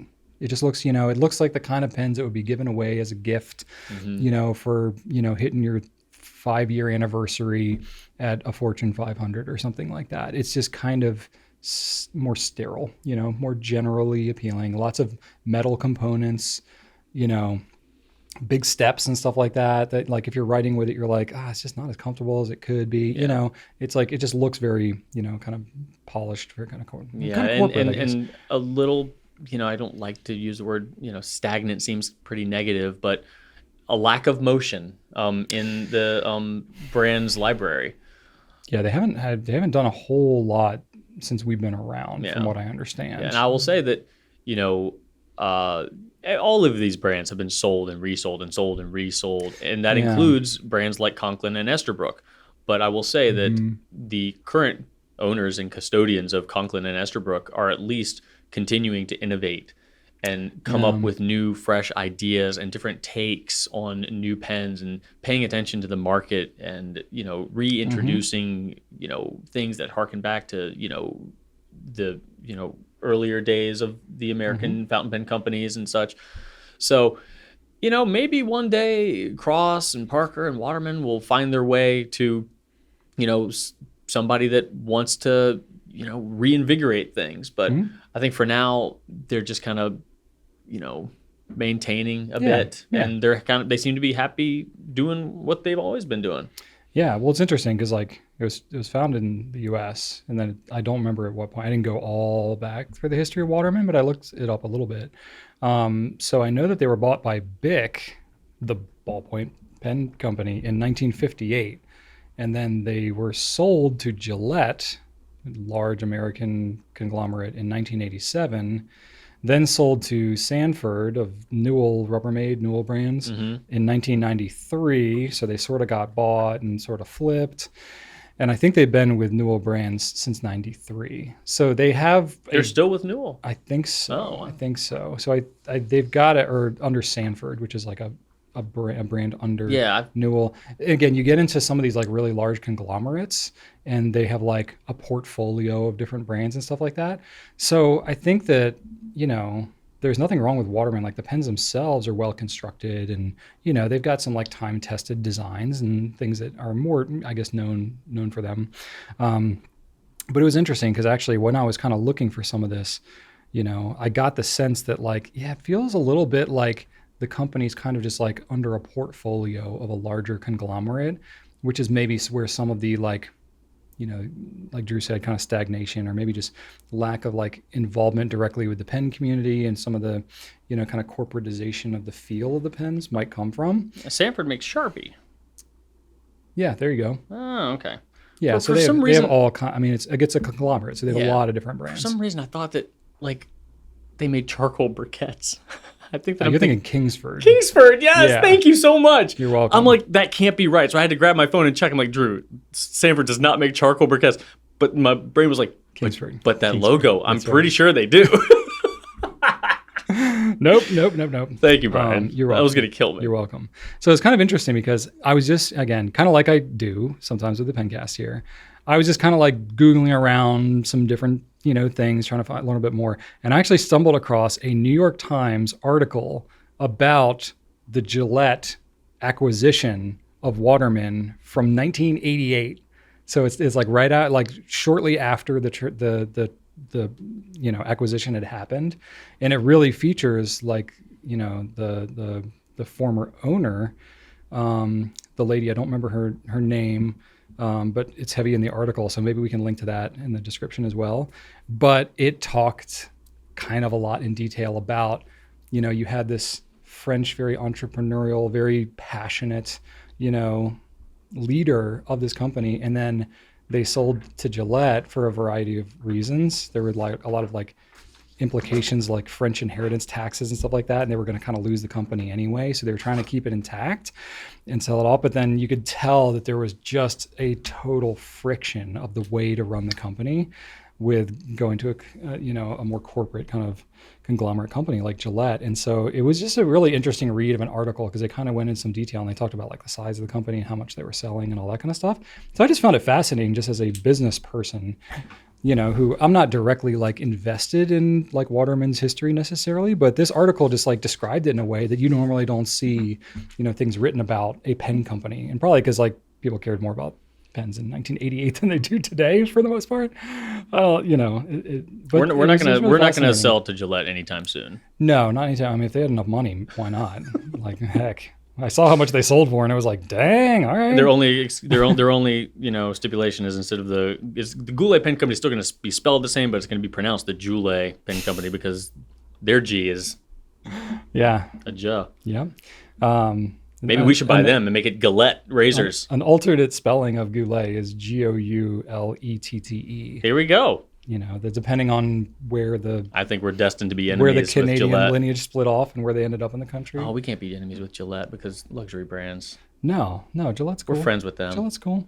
They should buy the razor brand. That might be tough. I don't know if they got kind of cash swinging, but anyway. We need to sell some more platinums. Yeah. So I've always been pretty open-minded about Waterman, and I've generally been a fan of their products. But even when we were carrying them and trying to promote them and like garner interest, we just found that a lot of people just kind of found other brands more interesting. Like a lot of people were like, oh, that's kind of nice. And we were like, yeah, it's, this pen, it's $230. And they were like, pass. There just wasn't enough unique aspects of it or a unique value like proposition that the Waterman pens carried, other than the name. Like the pens were fine, the quality was good, but they kind of just blended in with a bunch of other pens, and they didn't have enough like unique aspects to them that made people want them, with our enthusiast crowd at least. Even now, of the brands that we get requested about that we don't currently carry, Waterman isn't even in the top 10. Yeah, just it's kind of like, it's one of those things that's, every now and then we get people that are like, how could you possibly not carry this brand? And then we're like, because you're one of the only people that asked us about it. Honestly, like if people wanted it, we would carry it. Like, absolutely. So I mean, and the door's still open too. Like they're still making the pens and all that kind of stuff. We started in talks with the distributor, who's with Waterman and Parker. It's the same distributor, because I guess it's under the same Sanford or whatever. So we started talks with them when COVID kind of first hit, because Parker was revamping their Parker 51. That's right. And we were getting some interest in it. So we were like, well, we haven't talked to them in a while. Let's see what they're doing. And, we started some conversation, but then, it didn't really go any, there's a lot going on in 2020. So, But that door's not closed. So I would say if there is interest, like please let us know. Yeah, we're like, here to serve you. Yeah, there's no bad bad relationships or anything that's like keeping us from doing it. It's more just Interest. people interested Yeah. in it. So honestly I would be love to find out if there was something that I was just ignorant of with Waterman that is really cool and interesting and that you all would like. That would be a great scenario for me because I would like to carry as much stuff as we possibly can. So anyway, that's kind of our history with Waterman. There we go. Yeah. All right. You're going to do a spotlight? Let's do it. Let's do a quickie spotlight. All right. So we're going to do a spotlight on the Schoen Design Pocket 6.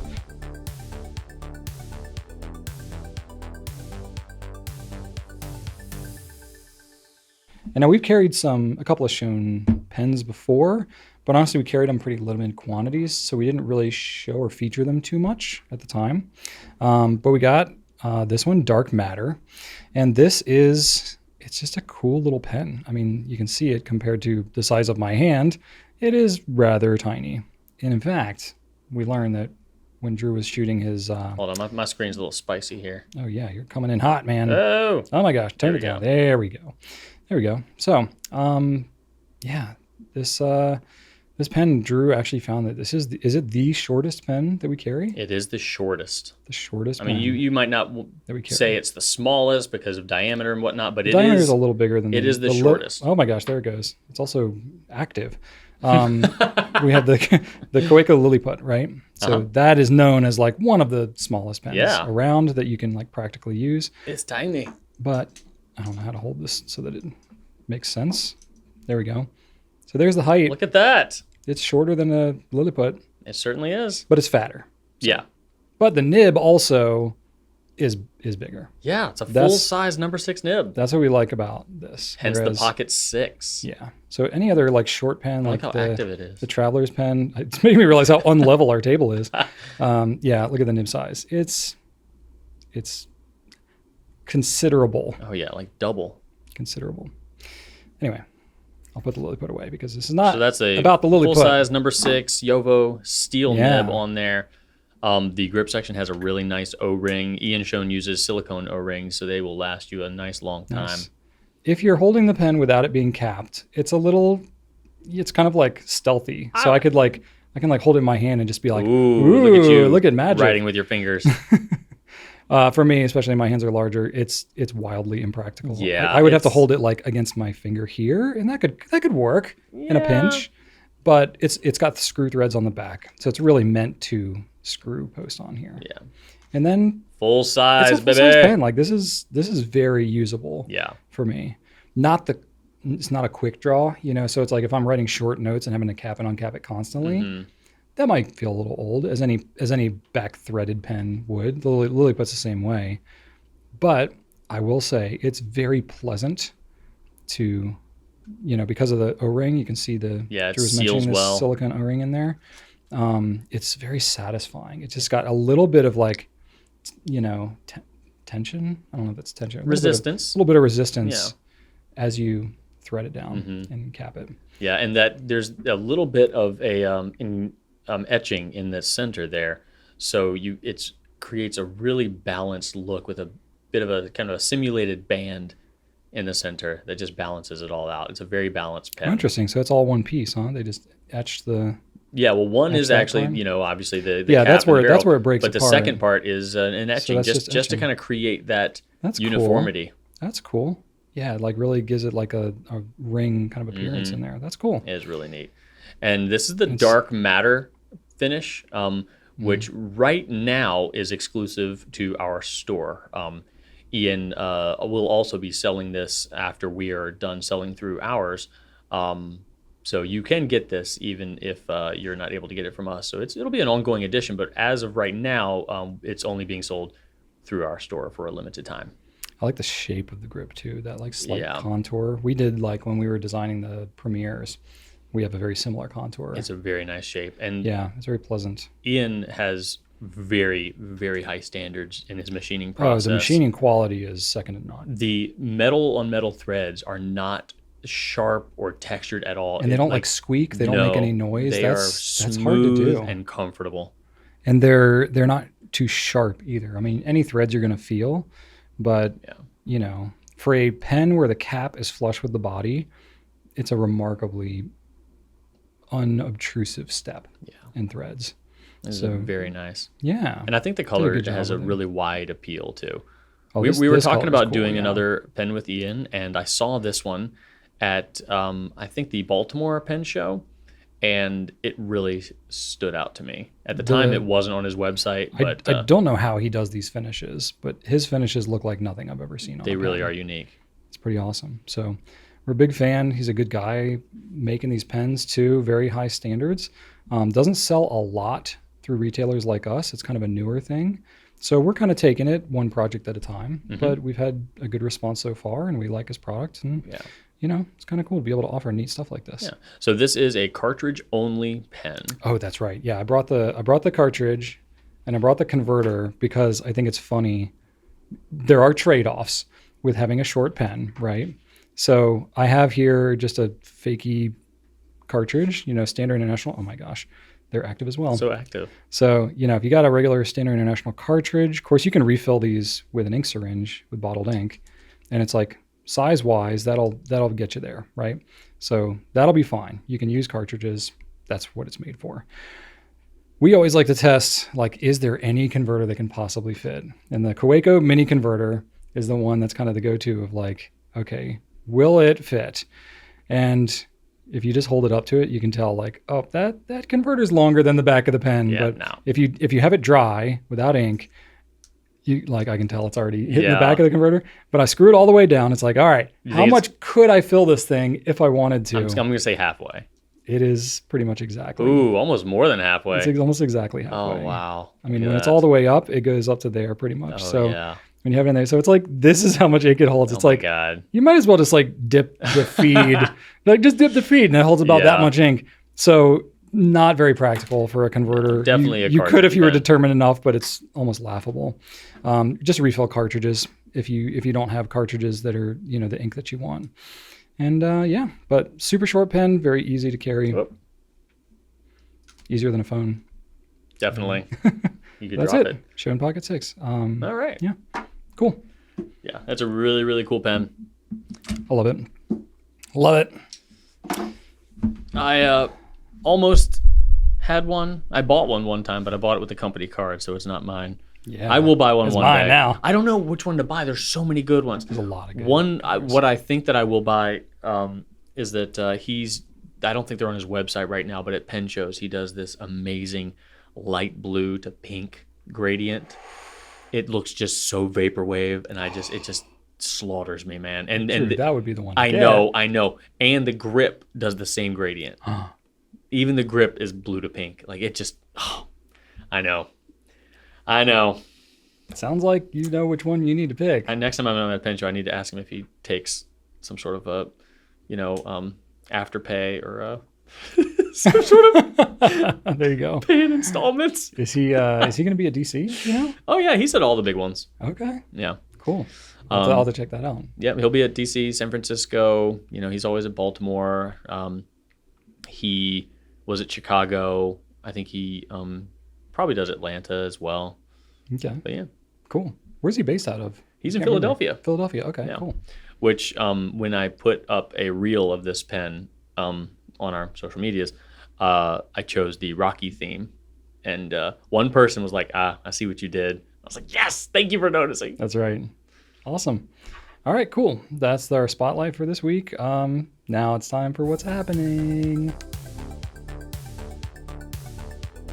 Well, let me tell you what's happening, Brian. What is happening, Drew? I'm going to go chronologically because last Thursday, I came in late because my son Archer was having an awards ceremony at his elementary school. I had that this morning. And so he got some awards, got the AB Honor Roll and the Citizenship Award, and then award for bringing up certain amount of grades. And so it was all good. Super, super proud of him. And they had that award at my daughter's school too. They call it the Bug Award. He got the Bug Award. They call it the same thing? Yep. Bringing up grades or something he got like a pencil. He got a Ooh. pencil. He got two ribbons for the other ones. A pencil for the Bug Award. Okay. Which he lost that day. He was very upset, and he instantly accused another kid of stealing it. The same kid. Like he's got it out for this kid. Always thinks the kid's stealing things. Klepto kid. And maybe he is. I don't know, but it turned out later he got one of those little they call them spirit sticks. It's just like a little embroidered rectangle that has a hole in it for you to put around a loop like a keychain. Oh, okay. It's not really a stick. It's more like a patch, a very thin, narrow, embroidered patch-looking thing. But anyway, he got one of those that said Bug Award on it. So he still got some sort of bug thing. Cool. But I was talking to him about how proud he is, and I was joking about like what award I would give my wife if she got an award. We were just kind of trolling each other. And then he leaves just in the middle of the conversation. And I'm like, I don't know. Rude. I don't know why. Yeah.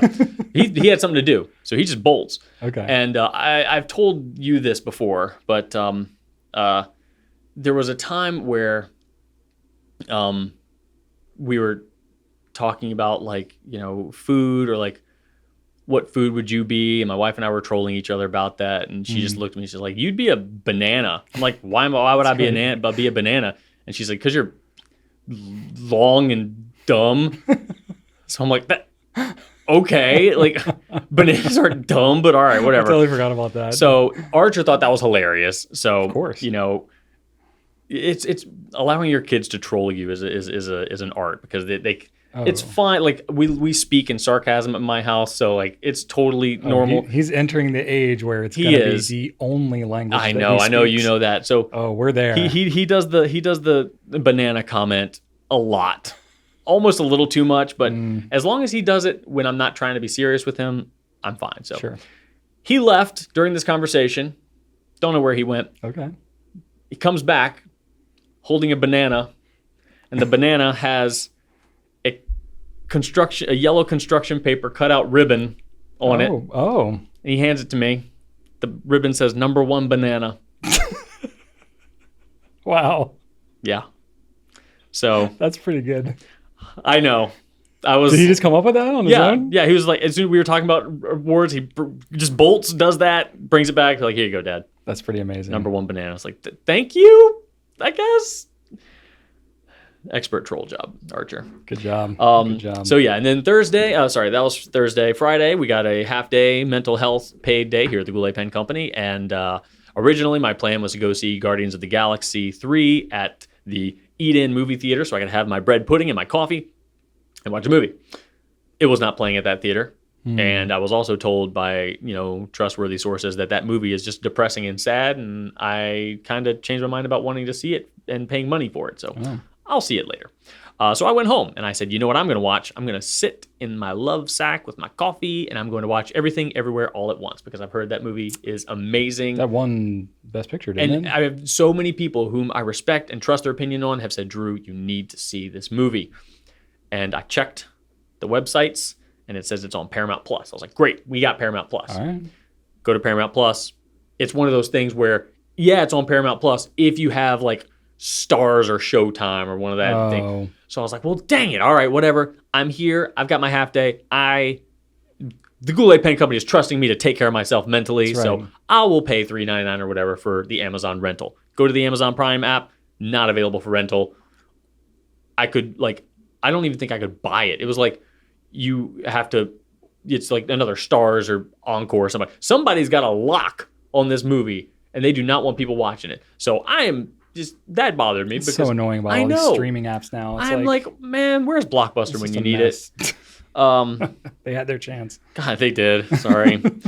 So rather than going and trying to find a red box with Everything Everywhere All at Once in it, I just sat down and I watched Dredd, which is a 2012 Judge Dredd movie with Carl Urban and Lena Headey. Nice. Which is great. I'd seen it once in the theater, hadn't seen it at home before. It's absurdly violent, but the cinematography and the effects are just gorgeous to look at. Yeah. Like even the gore and brutality is in a weird way just shot really, really nicely. There's this drug in the movie's storyline called slow-mo, and they're like, it's kind of like an inhaler, like taking the slow-mo. But whenever they do that, everything goes into slow motion and everything looks all sparkly. It's a really rad effect. Oh, cool. And they just had a lot of time filming that one. So it's a good movie, and I'm took some time. I've been wanting to rewatch it for a while anyway. It was on my list. Nice. So I watched that. And then it was time for the weekend, which was the Triangle Pen Show in the Raleigh-Durham Triangle, for whatever reason that's called the Triangle. And this was the first pen show that I brought Shannon and Archer with me on.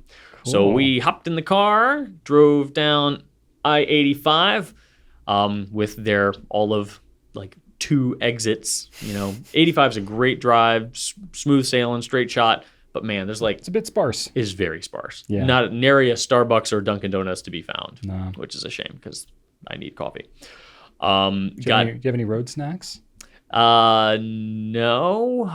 We just went. Road snacks seems like the kind of arbitrary thing that you would feel very passionate about. Oh, I am. Cheez-Its and coffee. Cheez-Its. Cheez-Its and coffee. They might sound disgusting together. They're amazing together. Cheez-Its can be overdone. If you're maybe the coffee helps, but if you're just eating Cheez-Its, you can get to the point where you're like, I can't handle any more cheese. Yeah. I like the small packets. Also, I don't screw around with any flavored Cheez-Its other than the original cheddar because all of the other ones are powdery. I do not like powder on my fingers. Yeah. I like the regular. Especially if you get the puffed versions. Yeah, no, forget that. Like the puffed white cheddar versions, it was like, I don't mind I'm just licking my fingers. Yeah, I don't mind the flavor, but I don't want powder. For a car snack, you don't need finger stuffs. The extra cheesy Cheez-Its. Joseph is he's like a gamer. Mm-hmm. He loves Mountain Dew and he loves that. He never gets it, but he loves all these things, Doritos and all this garbage. But even the extra cheesy Cheez-Its, he was like, this is too much. Too much. And I tried it too. I was like, we're just going to throw these out. These are inedible in this The household. only alternate Cheez-It flavor acceptable is the extra, crispy ones. Extra toasty or whatever. Yeah, they're just burnt a little bit more. Those. I would like that. Yeah, they're great. Yeah, but other than that, no fly zone. Okay. So yes, I do have arbitrary road snack rules. I just sensed absolutely that you did. Absolutely. So we got there right on time. The hotel was a Hilton DoubleTree place. No signage at all. We pulled up to this place. It looked like a retirement home or something like that. No signage for the hotel? No, there was no sign. Weird. We saw a van. We're like, okay, well, there's the DoubleTree. So anyway, it was a new hotel at the Pen Show than the previous Pen Shows had been, which surprised me because it was a smaller venue, and the Raleigh Pen Show had been kind of getting more and more popular over the last couple of years, so they could have expanded, but there was some issues with the old hotel, so they moved to this one. I don't know if they had a lot of options, but it was smaller, which was a bit of a shame. I heard that vendors that wanted to be there weren't able to attend because of the space constraints. So that was a bit of a shame because there were some, local people that I did not get to see, like, Brian Weaver from Iron Feather Creative and Jonathan Brooks from Carolina Pen Company, both, South Carolina natives that usually attend those shows. So. But anyway, Pilot was there, Esther Brooke was there, so I got to see plenty of pen friends. Nice. I saw Fig Boot, he was there. My friend Sandra, my friend Paul from Franklin Christoph was there. He's a delight. And then the Rosenbergs, Julian and Evan from Penquisition, got to see them as well. That's cool. So good friends, happy people. I got to meet a pair of biologists who fans of ours, and there are a couple. One gentleman who they're field biologists. So one gentleman had a plaisir that he fell onto a rock with it in his pocket, and the plaisir took the brunt of the rock damage, and he held it up, and it looked like it had a puncture in it. Whoa. So shout out to the plaisir for being the choice for every single field biologist I've ever met in my life, meaning the one. Yeah. But, so that was fun. Got to speak with a delightful lady who is a hatchet throwing instructor who prefers a TWSBI Go as her go-to pen for its durability. So nice. Met a gentleman named Ben who had heard the Pencast on Friday, didn't know that there was a pen show in his city, and decided to attend based on the Pencast. And the previous day, he also heard that I needed some straight pins for my patch sewing, brought me a little sewing kit. Get out of here. I'm like this is so just... literally, if you hadn't rambled on in this Pencast like that, none of that would have happened. Yeah. And I was like, I needed one of those. He's like, yeah, I know.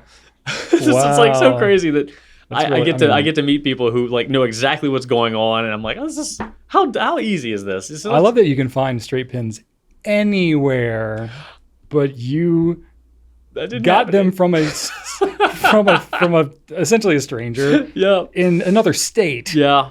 That's pretty great. It's such a wild and fun night. But I wish I could, talk about everybody that I met. They were all delightful.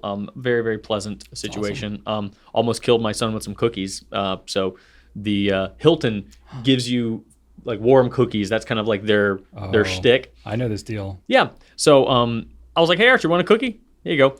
Takes a bite of it. And while he's got it in his mouth, he's like, does it have nuts in it? And I'm like, I don't know. Crap. Yes, it did. Oh, no. Walnuts, which we don't know if he's allergic to those or not. We know he's allergic to peanuts. So he was fine. He spit it out. But I'm like, oh, my God, you idiot.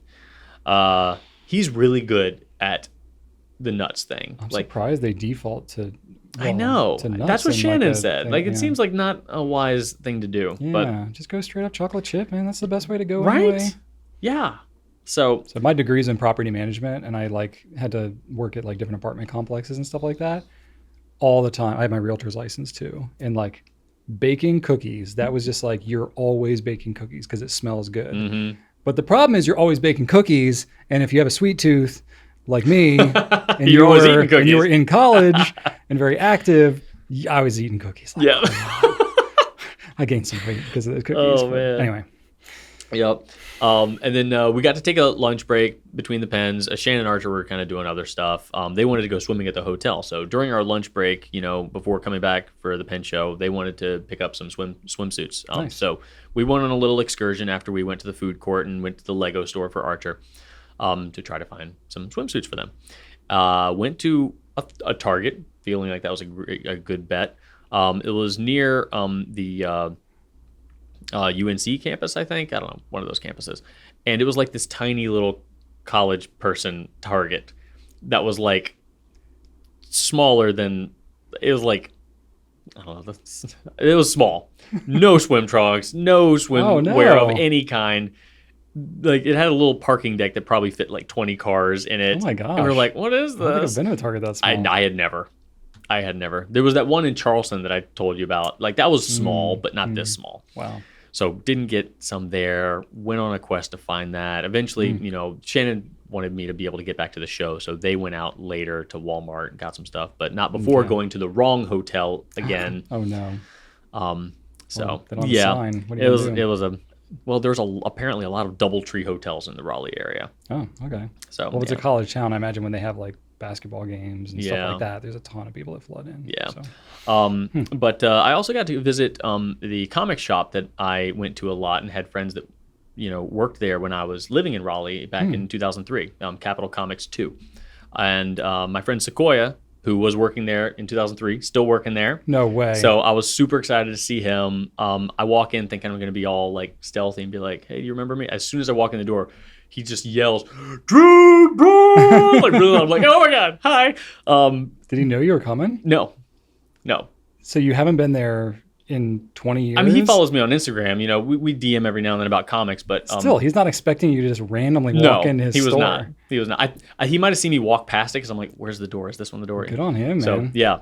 Wow. But the interesting thing was that our other friend Tommy, who ran an independent record label, back in the day, actually ended up buying the comic shop.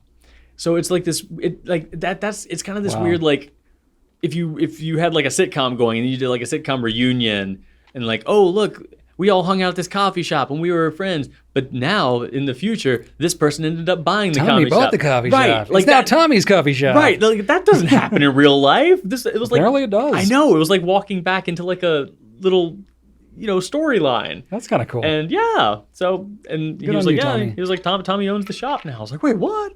So he was there just bagging and boarding, comics, like living the dream. Yeah. So I thought that was pretty cool. That's cool. So overall, it was a good trip. Had a good time. Shannon and Archer could not have cared less about the actual pen show itself. They went in and did their own thing. And I'm sure. Yep. We were talking to the representatives from Pilot, and they asked Shannon, like, so what sort of fountain pens do you like? And she just looks at me like, I was like, it's like, yeah, good luck with that, honey. Give her a free pass. Yeah. And then, so got back to Richmond just enough time to have Archer go to a birthday party at one of the trampoline parks over here. Oh, nice. So dropped him off there, ran a couple errands, got some Taco Bell, sat in the parking lot, ate some tacos, went back and got him. By yourself?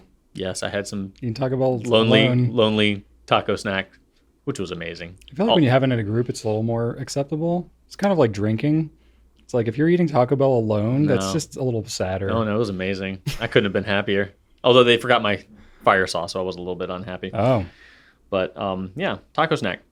And then, been sewing on more patches to my jean jacket. All right. I am having a problem with eBay and Etsy right now. Just buying. I'm buying too many patches. Oh, not like you're running into like issues with getting. No, I'm running into into self-control issues. Oh, that's shocking. I'm very surprised to hear about this with your the thing newest is, Brian, found obsession. I'm trying to create my layout intentionally, and I don't know where to put what until I get more, and then I'm gonna know. That I can understand the challenge. Yeah, so I'm like, I could put this here, but I know I'm gonna want this other thing later, and that could go there. But I need to know, I kind of need to. You can't exactly like rearrange them easily. You could, either. but you could pop the threads out and move it. But that's kind of a lot of work. It is. So I did get both a Waffle House and a Taco Bell patch though. So of course those are ready to go. That's on brand. So I'll share a picture with y'all about my progress thus far, but it's happening. It's rolling Are you still feeling good about the color? Because I know it was a bit acid wash. I am. Is it getting better as you add more patches? It's getting better. And honestly, I'm just like so proud of it. I don't care anymore. Like I'm just getting like really excited. Like, look what I did. I sewed on some patches. Yeah. Look at my thing. But also don't pay attention to me. Like pay attention to me, but don't let me know you're paying attention to me. Like people always say like, why do you do you want attention with these crazy shirts you wear? I'm like, no. I mean, yes. I want you to notice my cool shirt. Yeah. But don't acknowledge me. Don't like, it's this weird like being right on the board of introvert extrovert. Like, yes, notice me, think my shirt is cool, but don't talk to me about it. Oh, that's a. It's kind of like when you get it. You're threading the needle. I know. Well, like it depends. Like if you see me somewhere, whatever, talk to me. I don't care. Yeah. But like when you get a haircut, it's like, like I'm glad you noticed my haircut, but you don't need to tell me about it. Right. Like, hey, haircut. Like, okay. I know I got my haircut. Yes. Yes, I'm aware of my haircut. Yeah, it's the same thing. Yeah. But like today, I matched my shoes to my shirt really well. And I told Margaret that. She's like, okay, come here, show me. I'm like, all right, let me show you my shoes. Do you want to see my shoes, Brian? I haven't seen your shoes yet. Look at this. I got orange. Okay. And orange. And then look at this. Orange. I see that now. Huh? I didn't see it earlier. There we go. You were sneaking up behind me. Don't act like you noticed me, though. All right. See, you might think I want you to pay attention to me based on what I just did, but I don't. All right. So stop it. I don't know what to do with this information, but I'll just continue doing whatever it is that I'm normally going to do anyway and let you deal with it. I don't understand myself, Brian. All right. And that's pretty much it. I got Archer, Zelda Tears of the Kingdom. He's been playing that. Oh. I've been playing Zelda. I'm very familiar with this. Yeah. Not because I've yet to touch one controller or make it as a movement, but Rachel and Joseph are both playing it, sharing a card. Archer's loving it. Yeah. I was playing Zelda Link to the Past, but I gave up on it. I'm just like, I got super annoyed with it. I was almost at the end, and I get to this last dungeon, and I can't beat the boss because I need an ice rod. This is a Super Nintendo game, all right? So it doesn't hold your hand. I get that. But I can't now, to get the ice rod, I need to go all the way back out of the dungeon, which is annoying because it was a difficult one to get through with all these puzzles and keys and stuff. Yeah. And there's some random mountain somewhere with a crack in it. I got to use a bomb and open up the crack and get the ice rod that's in there. No one told me that there was an ice rod in there. No. When I entered the dungeon, a little message said, hey, don't go any further unless you've got extra magic. So I'm like, oh, great. Okay, let me go and fill up one of my jars with some magic juice or whatever. Mm-hmm. Great, thanks for telling me that. Guess what I didn't need? The whole dungeon was an extra magic juice. But they didn't say, oh, also you can't complete this at all without getting a freaking ice rod. So I'm like, no, I'm done. This is bad. I tried to like Zelda. I don't. Well, you picked like a super old version of it. No, Link to the Past is supposed to be like one of the best ones. Oh, is it? I just don't. It's just too puzzly. Zelda's too puzzly for me. Oh, okay. I don't want keys and gates and buttons and secret passages. I don't. But it's not that way anymore. Like there's still a lot of puzzles. There's a lot of puzzles and a lot of stuff to do. And there's also not enough narrative for me. But it's very open format. I like a strong narrative. I like a lot of voice actors. Yeah, it's too. Yeah. There's a lot of different ways to get through Breath of the Wild and Tears of the Kingdom. Yeah. I appreciate it, but it's not for me. Fair enough. Yeah. Okay. And that's it. That's what's happening with Drew Brown. I feel like I'm really boring compared to all that you got going on. Well, I'm also exhausted, so. Well, I resonate with that. Yeah, you're still exhausted. I'm still exhausted. I just didn't do anything. That's not true. Kids are in their last week of school. So the schedule is pretty ridiculous because it's exam week. So it's like shorter school day, but like 2 classes a day. And is every day different, or is every day the same? Yeah, it's every day's different. Oh. So it's like they have 8 classes or whatever, but it's like 2 each day. So each day is different. Some of them, if they pass like their SOL test or whatever, they don't have the exam. And my kids go to 2 different schools anyway because of their age. So basically this entire week, I mean, Rachel's taking the brunt of it, but this entire week is like the carpool is blown up. So forget getting help. You know, her and I are trying to share as much as we can, but she's just like driving constantly right now because the schedule's so wacky. So, but it's a few days and then it'll all be over and it'll be summertime for them. And then they'll be home all the time. And that will be nice because we won't have to drive them anywhere really at all. They don't want to do like any structured activity this summer. We're like trying to brainstorm of things that they're interested in, and they're both kind of introverted and just want to chill. Yeah. So I'm like, okay, how do I not have them just have their heads buried in screens the entire summer? So we're coming up with ideas, but let me know how that goes. Yeah, I will let you know how it goes. What I aspire to do and what I'm actually able to execute are 2 wildly different things. Maybe a lot of lunchtime hot dogs, huh? Yeah, probably. Probably. But I don't know. We'll see. Hot dog sandwich. They're good kids. I had my half day. Talked about, so Ellie had like something later, like after school. So we both kids like didn't get home till like 4:30. Oh, the awards thing? No, there was some other thing. It was like a party or whatever, something afterwards. I can't remember what it was at this point because it's all a blur. But yeah, we had like Rachel and I both home on a half day with no work for like 4 straight hours. And we were like, what do we do with ourselves? Because that's just not normal for us. So we were like, you know, it was so funny because I walked by, you know, like Adrian and a bunch of like customer care folks, and they were like, date, like, oh, you should go to the winery and whatever. And I was there. Yeah, I was there. You were there. I was there while they were saying that. You were just listening, and you were just like, Rachel wouldn't do any of these things. I was like, why are you telling me? I was like, go down to like VMFA, and this is not a Goulet activity. And I was like, no, stop saying these things, y'all. Well, that, and we had like there's the Canadian wildfires that are going on, and the wildfire smoke reached all the way down to Virginia. Last week was gnarly. This was when all that was happening. So it was like, go outside and have a like picnic. All these recommendations. And I was like, it's like sounds great. It's like a air quality red right now. Like, we're not going outside. Like, so all well intended, but it was just like, when I actually got to like, hey, Rachel, what do you do? She was like, I just want to like chill and not work and not have stress. And I was like, cool. My recommendation was was spend time together. My recommendation play Tears of the Kingdom, you know. Yeah, my recommendation was to go watch Fast and Furious together. Even just going to a movie theater, she's just not interested in that anymore. Her interests are very narrow and not very broad at this point. So she knows what she likes. She's playing Tears of the Kingdom. I pretty much just chilled with her while she did that. There you go. I played Bloons TD6. Yep. Just relaxed. I knocked out some just personal emails and various things. So it was cool. We had a great chill day. It was exactly what the mental health day is for. You don't have to do a bunch of crazy stuff. Nope, no rules. Yeah, the wildfire smoke thing was kind of weird. That was crazy for a couple of days there.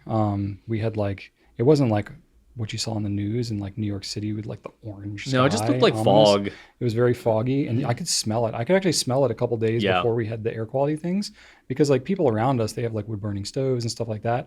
Sometimes I walk outside and I can like smell it immediately because I'm just like, that wood burning smell. I love that smell. So good. Just all breathing in all the creosote. It's like, give it to me. No, but I smelled it like a couple days ahead of time before I had read anything in the news or heard about it. And I was like, oh man, somebody's got I was like, so weird. Why would they have a wood burning stove and it's like 80 degrees outside? Yeah. And then the wildfire stuff. And I was like, oh crap, I was smelling the wildfires. Like I'm smelling Canada in ash form. Yikes. So hope y'all are okay there. I know we got some Canadians in our audience, and that's sort of up near my ancestors' homeland up that way. So what kind of crazy. What area? What? So my grandfather and back further from Quebec. Okay. So French Canadian. Gotcha. Yeah. So I don't think that's right where it was. It was more like I don't know all the provinces, but more on the East Coast. Quebec is a little further west than that, but still tons. It was like 8.4 million square or 8.4 million acres or something like that were on fire. It was crazy. It's crazy.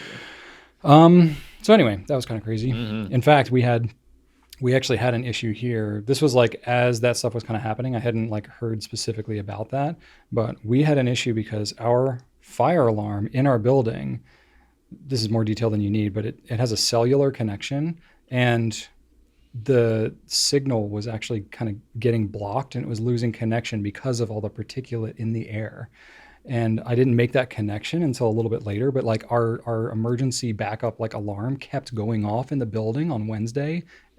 And I was just like, what in the world is wrong with this system? And it's been finicky before. We had to troubleshoot it a bunch. Oh, yeah. But then when I kind of heard from everybody, I was like, oh, wildfires. I was like, oh, I bet it's the smoke is messing with the signal. That's crazy, but it happens. So that was kind of wild. Weird week last week. And then I have the thing that I have been doing, been working on my driveway. Very exciting. So I have a paved driveway. This time of year happens, like all the pollen's over, but there's like a caked up pollen all over the driveway, and I have to seal the driveway every couple of years to just keep it protected and stuff like that. So this year I was like, it needs to be sealed. I need to like power wash the pollen off of it because it's that like ingrained onto there. So I was like, I've got this cool thing. So I have a pretty decent sized power washer, especially because I have to do this project. But I have this thing that's called a spinner. So it's like an 18-inch round thing on wheels. It connects to the end of my power washing wand, and it's got two like high pressure heads. And the thing, just with the water pressure, it spins around. Oh, nice. So when you're trying to clean large flat surfaces like Right. that, you basically just have to hold the wand and you walk around. Oh, that's cool. And just wave it back and forth. So back in a previous life, when I power washed with my dad, we used this spinner like all the time. So I bought one personally because I was like, no way am I going to power wash a nearly 12,000 square foot driveway by hand with a wand. That would be exhausting. It still took me 7 hours to do the whole project because it's really long. And it got to the point where like I didn't have enough hoses to reach the end of the driveway. So I actually have like a 50-gallon tank that my dad's retired from power washing, but he had a leftover tank, small tank that he gave to me. So I fill the tank with water and then I haul it up. And as long as there's a couple of feet of gravity, it'll feed enough into the power washer. So I can basically power wash wherever. So I had to fill that a couple of times. And so it's a whole project. So I don't do it all the time for fun, but I was able to knock it out in one day. So kind of what you were speaking to earlier, when we were talking about the book titles and stuff like that, and just like how I just work all the time. Like my natural inclination, even doing a project like that, of course I'm exhausted after doing all this work. And then I finished the day and I was like, man, I really wish I could have done X, Y, Z. Like even working that hard, at the end of the day, I'm like, I wanted to do more today. Man. It's like just an ever present feeling that I kind of just have to sit That is like such a double-edged sword, isn't it? It is. Like to have that sort of drive and motivation, help you complete tasks and achieve, but also be such a an enemy sometimes to your own physical well-being. Like left unchecked. Yeah, it can be unhealthy. Yeah, well, you do a good job recognizing it and acknowledging it, and knowing when therapy helps. Yeah, knowing when you're at your limit. Meditation helps, and all these things. But you're right. Like recognizing it. Like I had a really hard day, and it was hot, and this was a lot of work. And it's like, maybe I could have outsourced it, but I don't really know. You're not sealing it yourself though, right? So I got a quote for sealing it. Come on, man. The quote, I had it sealed 2 years ago, but the price went up 33% from where it was. So I was like, okay, this is actually getting pretty expensive, but it's like I have to seal it because otherwise the driveway itself is going to like crumble and get cracks and stuff, and then I'll have to replace the whole driveway, and that's really expensive. So I was like, I got to try to preserve this. So I looked up the cost and estimated the amount of material. So for me to seal my driveway, so they sell 5-gallon pails of the asphalt like sealant. So getting the good stuff, they say it's 10-year. It's really 2 years. But getting the good stuff, it would require me to get 36 5-gallon pails. and then I would have to apply it. You can't spray it or anything. Well, here's what you Not do. with like household equipment. No, you put it in the power washer and use the spinner. And just That would be a much more convenient way to do it, but it's clog like, in 3 seconds. oh my gosh, yeah, there's no way it would make it through. No, it wouldn't even. So it's like, yeah, when I've watched them do it, they got a heck of an operation. But I mean, like, so basically, So you're still gonna have them do it, right? so just the material cost alone would be half of what I would pay to have them do it, and I mean, it would probably be like 3 full days for me to, because I would have to mix every bucket, even with like a mixing tool and a drill, and then pouring it out and squeeging it. You'd probably end up buying more. And I'm not going to do as good a job as professionals would do, because I don't do this every day. You'd probably end up buying some like spinner drum thing or something like that. And I mean, anytime I can justify a tool purchase, I know, especially on a project that size, like that's basically how I got a lot of my tools. Oh, I know. You'd be like, well, all the work around my house, and it's just like, well, if it's going to cost this much to hire somebody to do it, and then the raw materials are this, and then if I have to buy this and this and this tool, you're gonna be like, I'm still coming out ahead, or I'm breaking even, but now I have these tools. You're gonna buy some like asphalt drum that rotates, and you're gonna be like, okay, well, it's gonna cost a lot now, but after a couple of years of doing this, it will have paid for itself. That is how I justify most of my things. This is also why I have like 3 sheds. But I don't know. This one, especially coming right off of cleaning it, and I was like, I used equipment for that, but there is no equipment that's going to make spreading that sealant any The only easier. equipment is additional labor. And I'm not getting my kids to do it, because that is like, talk about backbreaking. No, you gotta hire. They're not going to be interested. So I was like, I'm gonna hire them to do it. But what I am doing though is there's all these like cracks and stuff in there, and this is not interesting at all. I'm sorry. Mine's full of cracks. But so you can buy stuff to help fill those cracks, and they have some stuff that they can fill like small cracks, but there's some bigger, like I've got some webbing and parts of it and stuff like that, because there's like tree roots and stuff kind of cracking places. But I am filling that with like the proper like fill stuff that you have to mix up and all that. But so I'm going through very thoroughly and patching all that stuff, and then they'll come through and coat it more properly. So I'll feel really good once that's all done. So that's my new nighttime hobby this week. Oh boy. It's just I go home and we cook dinner, and then the kids are off doing their thing, and I go outside and I spread crack sealant for a couple hours and then call it a day. Meanwhile, Drew still doesn't have his front porch lights fixed. Oh gosh. So True. Coming up on a year. Oh my gosh. Yeah. Well, that's all right. At least you trim those bushes, right? Oh, the bush is looking good. Good. There you Yeah. go. So just, it's all right. You got to take the wins where you can get them.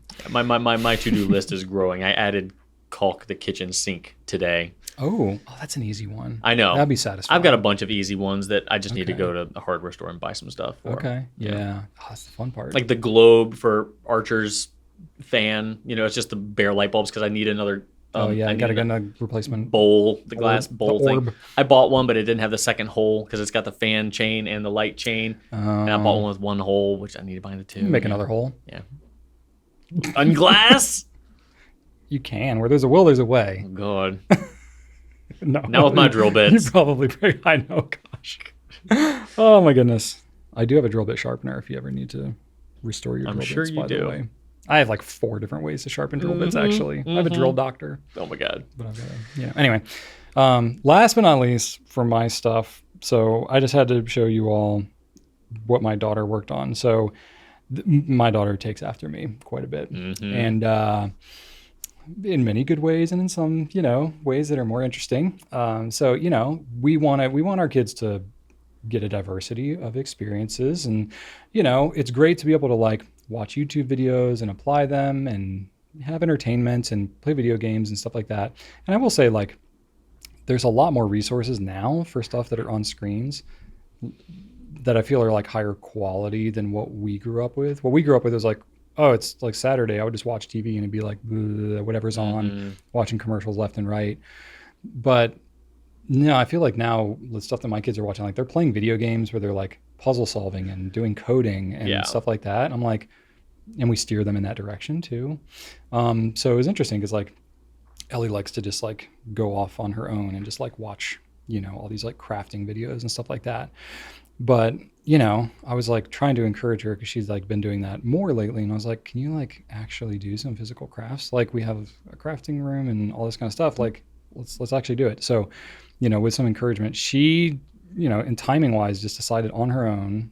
She had seen a video of like taking hot glue and popsicle sticks and like building something.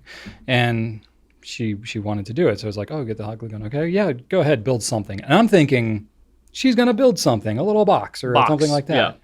No, I don't know if she built exactly what was in the video, but I know she like used the video as a tutorial. She built this, I don't know what to call it other than a hamster mansion.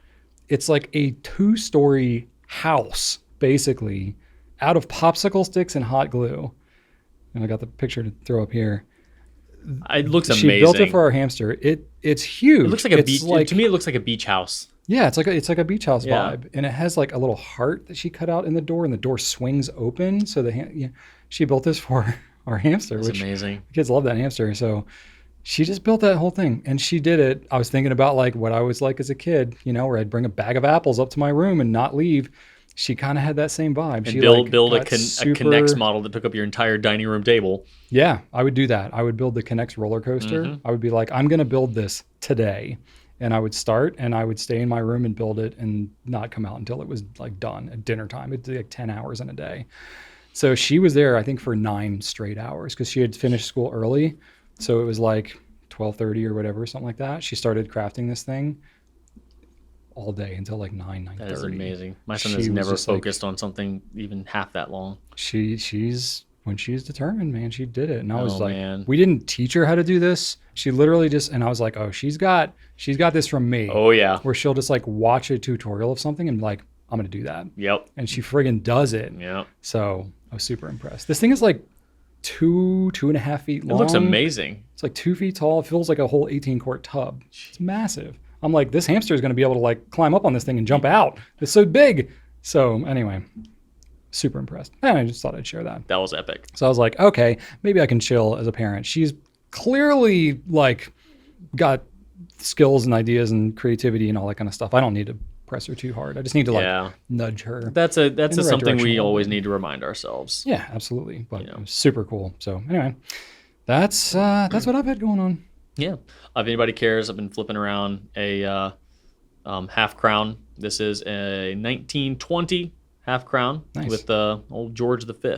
Ooh, all right. Good stuff. All right, we got a couple of company updates, and then we'll wrap this up.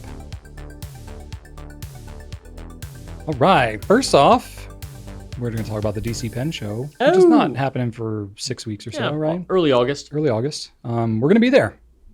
And we're going to be there in an official capacity. Not selling stuff, not going to have a table, but we are looking to have a time and a place to be at the DC Pen Show. With you, if you're there, so maybe.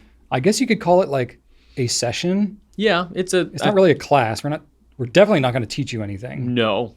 Whatever we're doing here is as much as what we would do there, if not less. Yeah. But we were like, hey, it's definitely helpful for us to give people a time and a place that will be so that they don't have to wander around the show all weekend wondering if they might see us. They can just make sure to be there. So I don't know if we have the official time yet. Maybe we'll give that more. But yeah, it's looking more or less locked in. It's looking like it'll be Sunday.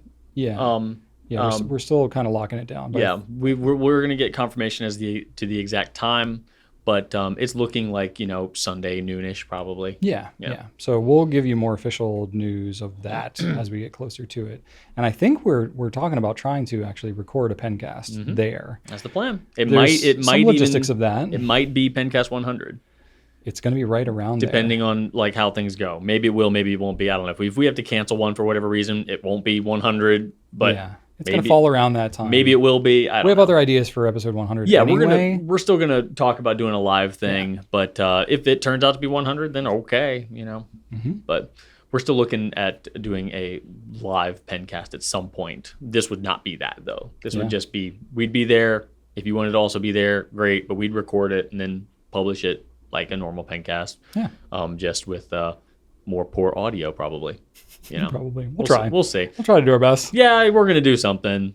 But it's hard when it'll be fine on the road and we don't normally go places. Yeah. But it'll be my first pen show since COVID. Like probably since DC in 2019 maybe. Yeah. It's been a while for me, so I'm going to be a little bit rusty, but y'all come say hi. Yeah. We'll be walking around. Yeah, we'll probably do like a short pencast, maybe an hour, and then like a little meet and greet. Q&A, You meet just and kind of greet like kind of thing, yeah. hang out, say hi, whatever. Yeah. There you go. High five. Other updates. So we published a video, Fountain Pen 101 Part 2, Parts of a Fountain Pen. We published that last week. So go check that out. Let us know. We've shot episode 3, which is pen cleaning and maintenance. This one's going to be a long one, so it's very robust. Yeah. That we'll probably have published by next week. And then we're working on parts 4 and 5 as well. And then lastly, we're going to be closed this coming Monday to observe Juneteenth. So you can check out juneteenth.com to learn a little bit more about that if you're interested. And let's wrap this thing up, Drew. Wrap it up. I want to thank you all for watching. Please leave us some feedback, ask us questions, let us know how we're doing. And we'll answer your questions on the show. Maybe. Check out gouletpens.com. We have some pens, ink, paper, other things like that. Go check it out. And like and subscribe, YouTube, Instagram, TikTok, Twitter, Pinterest, Facebook. Where else are we? We're a lot of places. Random fun fact. Drew, are you ready? I got a fun fact about books. Since we got asked about autobiographies. Tell me about books. Do you know how many books are published globally each year? 9. It's definitely more than 9. 1,000. More than that. 5,600. 663. More than that. Well, shucks. So according to UNESCO, there are about 2.2 million books published globally each year. I have no frame of reference for that. It's a lot. I've never seen 2 million of anything. Yeah, it's a lot. You've seen 2 million grains of sand at the beach. Yeah, I can't process that information, Brian. I don't know how many grains of sand 2 million would be. Exactly. Probably not that much. Probably like one sand pail's worth. Sand's pretty small. I don't know. Anyway. Quantities of anything tend to upset me.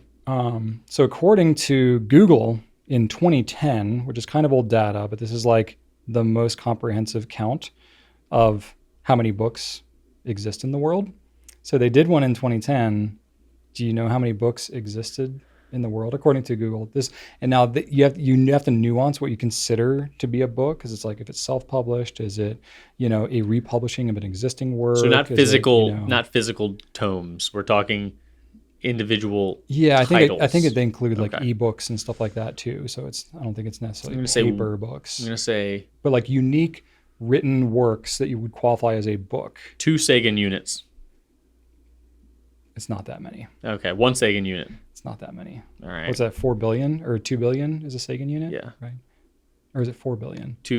It's 4 billion. Is 4 billion because it's billions and billions. Billions right? and billions. Yes. So it's at least 4 million. That's the Sagan. All right. 4 billions. All right. Let's see. So 9. I'll save you from your pain. So according to 2010, they calculated that around 130 million books existed in the world at that time. So do the math, add 2.2 million each year since then.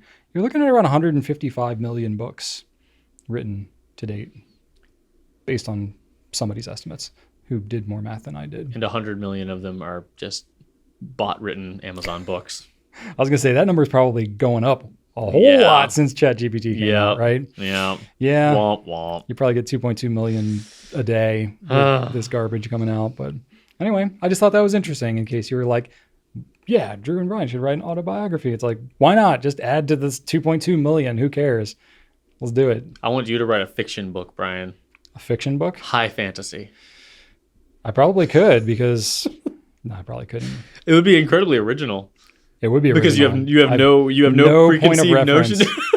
Or it wouldn't be original at all. It would be the most tropist, like generic sounding thing. Oh, I am so here for that. Yeah. Oh my God. I want that. Yes. And the dragon used magic to rescue the captive. Oh man, yes. And the hero raised up his sword and said, "Huzzah! Huzzah!" Oh God, this is gold. I will slay the magic dragon. What's the dragon's name? The dragon's name is Falcor. Wait, that's probably trademarked from 1980. Oh, this is 80, solid gold. 84 is It is 84. That's 84. Yes, it okay, is. I wanted to say it was 84. And I did not add it to my 1984 shelf because it is sad. Oh wait, no, it is there. Never mind, I take it back. But it is still sad and not upsetting. sad. Dramatic. No, I didn't block it out. Mm-hmm. No, it was character building. Oh, God, no. Character building. We're talking about the Never-Ending Story in case you didn't pick up on that. No, 80s wanted to traumatize me. Rachel. Don't even get me started on All Dogs Go to Heaven because God, they were trying to break my soul as a kid. 101 Dalmatians. How about Homeward that one? Bound, Bambi, everything's just God. Old Yeller. These are all character building things. No, though. It teaches obnoxious. kids to deal with the hardships of life. Mm-mm. Yeah. Mm-mm. Trauma does not equal wisdom. No, the whole thing with Never-Ending Story, it's about not losing your sense of imagination. That's the whole thing with the nothing is just if you don't have any sense of imagination, you'll just get consumed with nothingness. You don't need equine suffering to achieve that, Brian. I listened to a YouTube video recently. We're on a tangent now. You can. This is the turkey hammock zone. You can stop listening if you want. Turkey hammock. You know what I learned is that the actor, the kid, I don't remember his name, who played Sebastian. Not Sebastian. The other one. In the Atreyu. Atreyu. Yeah. What was the horse's name? Buckwheat. Artex or something like that. Anyway, so the kid that played Atreyu, he almost didn't get to go in the movie because he had some accident, got thrown off the horse or something like that, or hurt his back or something like that, and almost couldn't do it. But they were able to make it work. They actually gave him the horse after the movie was over. That's nice.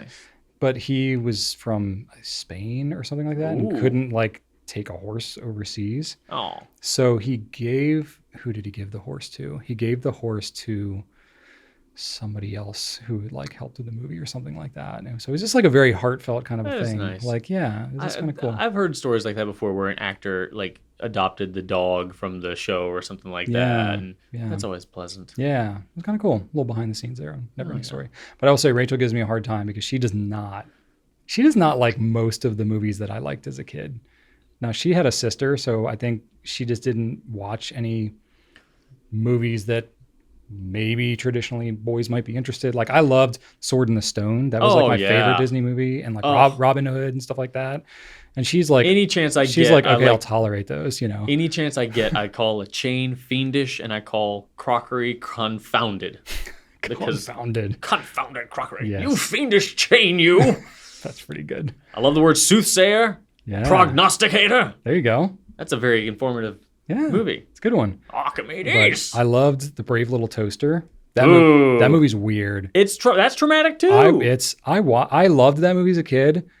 Rachel's parents got that. They got me a copy of it on VHS. I watched it a lot as well. In college.